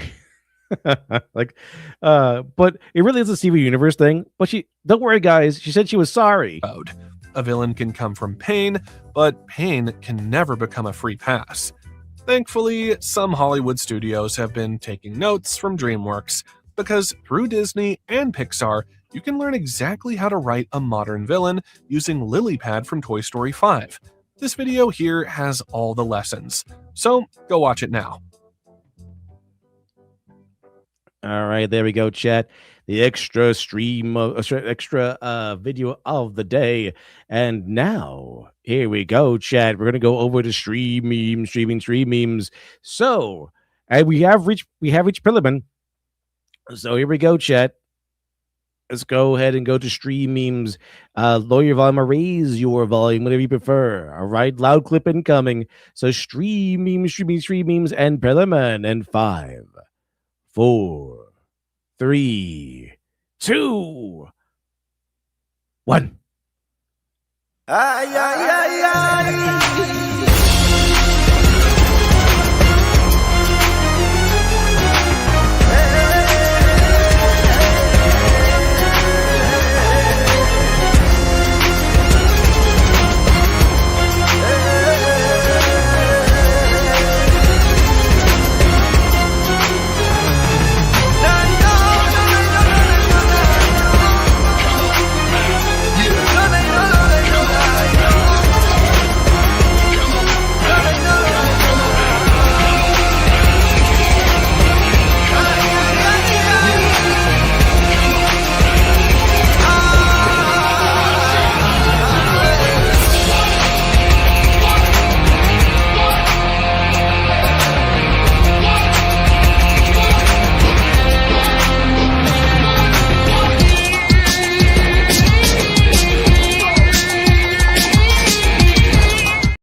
No, yes, best chat. Thank you very much, everyone.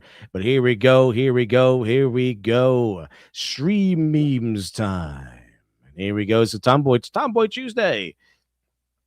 It's a PS5 for women. Plate Station 5. All right, chat. Let's see. Dad tells son he can't play catch right now. He has busy owning some loser on the internet. That's very based, very understandable. Sweet dreams are made of cheese. Who am I to disagree?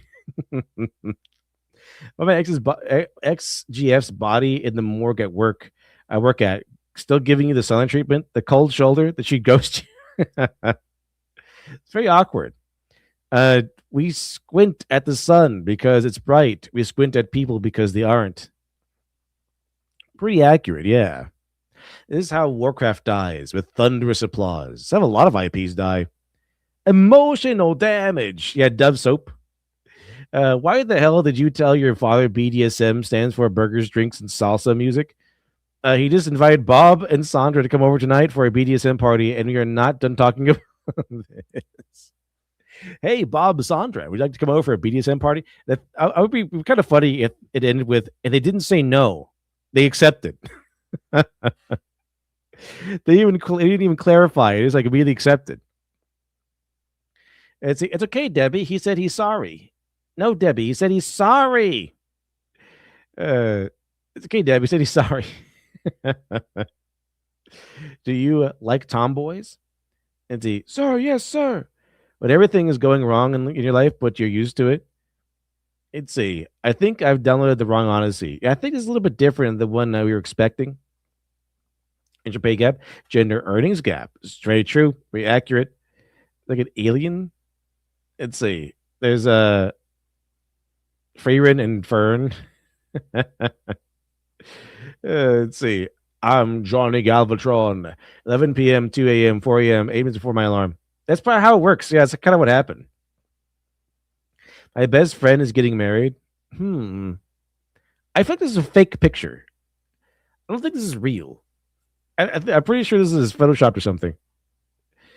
Let's see. This is just plain silly. G1 Galvatron robot mode. Dun, dun, dun. I got some news for you. It means you're gay. Wait, what the hell is that? What's this? Is it Food Wars? What is that? Huh? Yeah, this is the episode with Samurai Jack and the rock guy. That's it. Where he had to go to the obstacle course and kind of like, defeat the rock guy in battle. But it wasn't really about Samurai Jack. It was about the rock guy. I didn't destroy the world. It's a red herring. Frankly, I have more respect for you if you did. This is Black Swan. Very nice, very nice. Because in the play, she has to play both sides. She has to play the White Swan and the Black Swan. So she's going to be the White Swan. She also has to be able to, effectively play the Black Swan. There you go. It's just it's like John Malkovich. Oh, brother, this guy stinks. You get nothing, Charlie. You lose, Mr. Wonka. This is for you. So shines a good deed in every weary world. I'm telling the health department everything. We win, Charlie. Shut up. Get stick. Stick very good. Let's see. Evil. Now you see that evil will always triumph. Now you see that evil will always triumph because good is dumb.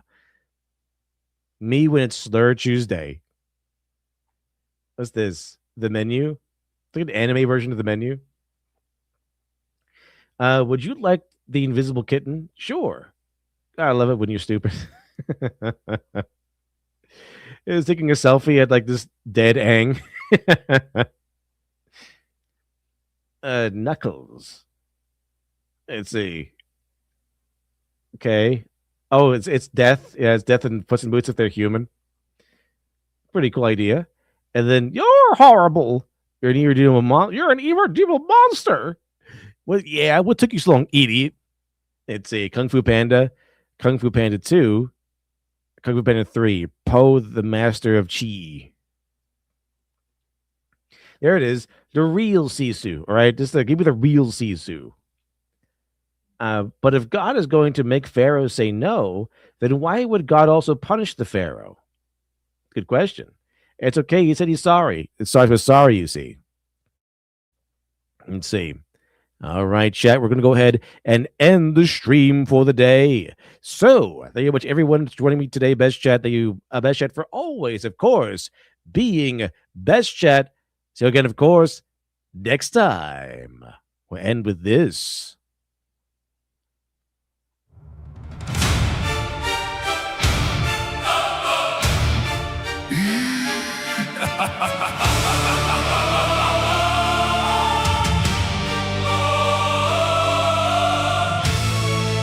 In my locked, lonely tower, the world is out of sight. A witch by day, a beast by night, I embrace the hellish blight. Of kings and crowns and holy souls, I hope they fucking drown. Let trumpets blow, sing hymns they know, and bear my vicious frown. But my heart will not break, and I really hope for their sake. They're bumbling and innocent, their doom would be imminent if they dare forget Maleficent. You'll remember my name when the heavens burn aflame. Now you shall pay the price when I vanish paradise. You only have yourself to blame. Flora, fauna, Merryweather. their names were not forgotten. Listen well, all of you. The princess, yes, you shall imbue with Flora's gift and fauna's too. I swear this day you'll rule, because my curse will too come true. Aurora will grow in grace, in every heart she'll find her place, with eyes of sky and hair of rye. Before her birthday says goodbye, she'll prick her finger and she'll die.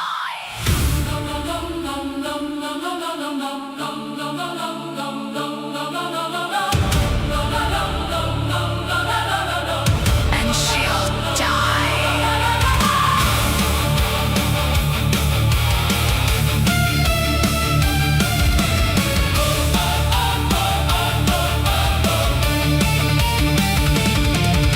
Heart full of ire and hell's own holy fire.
You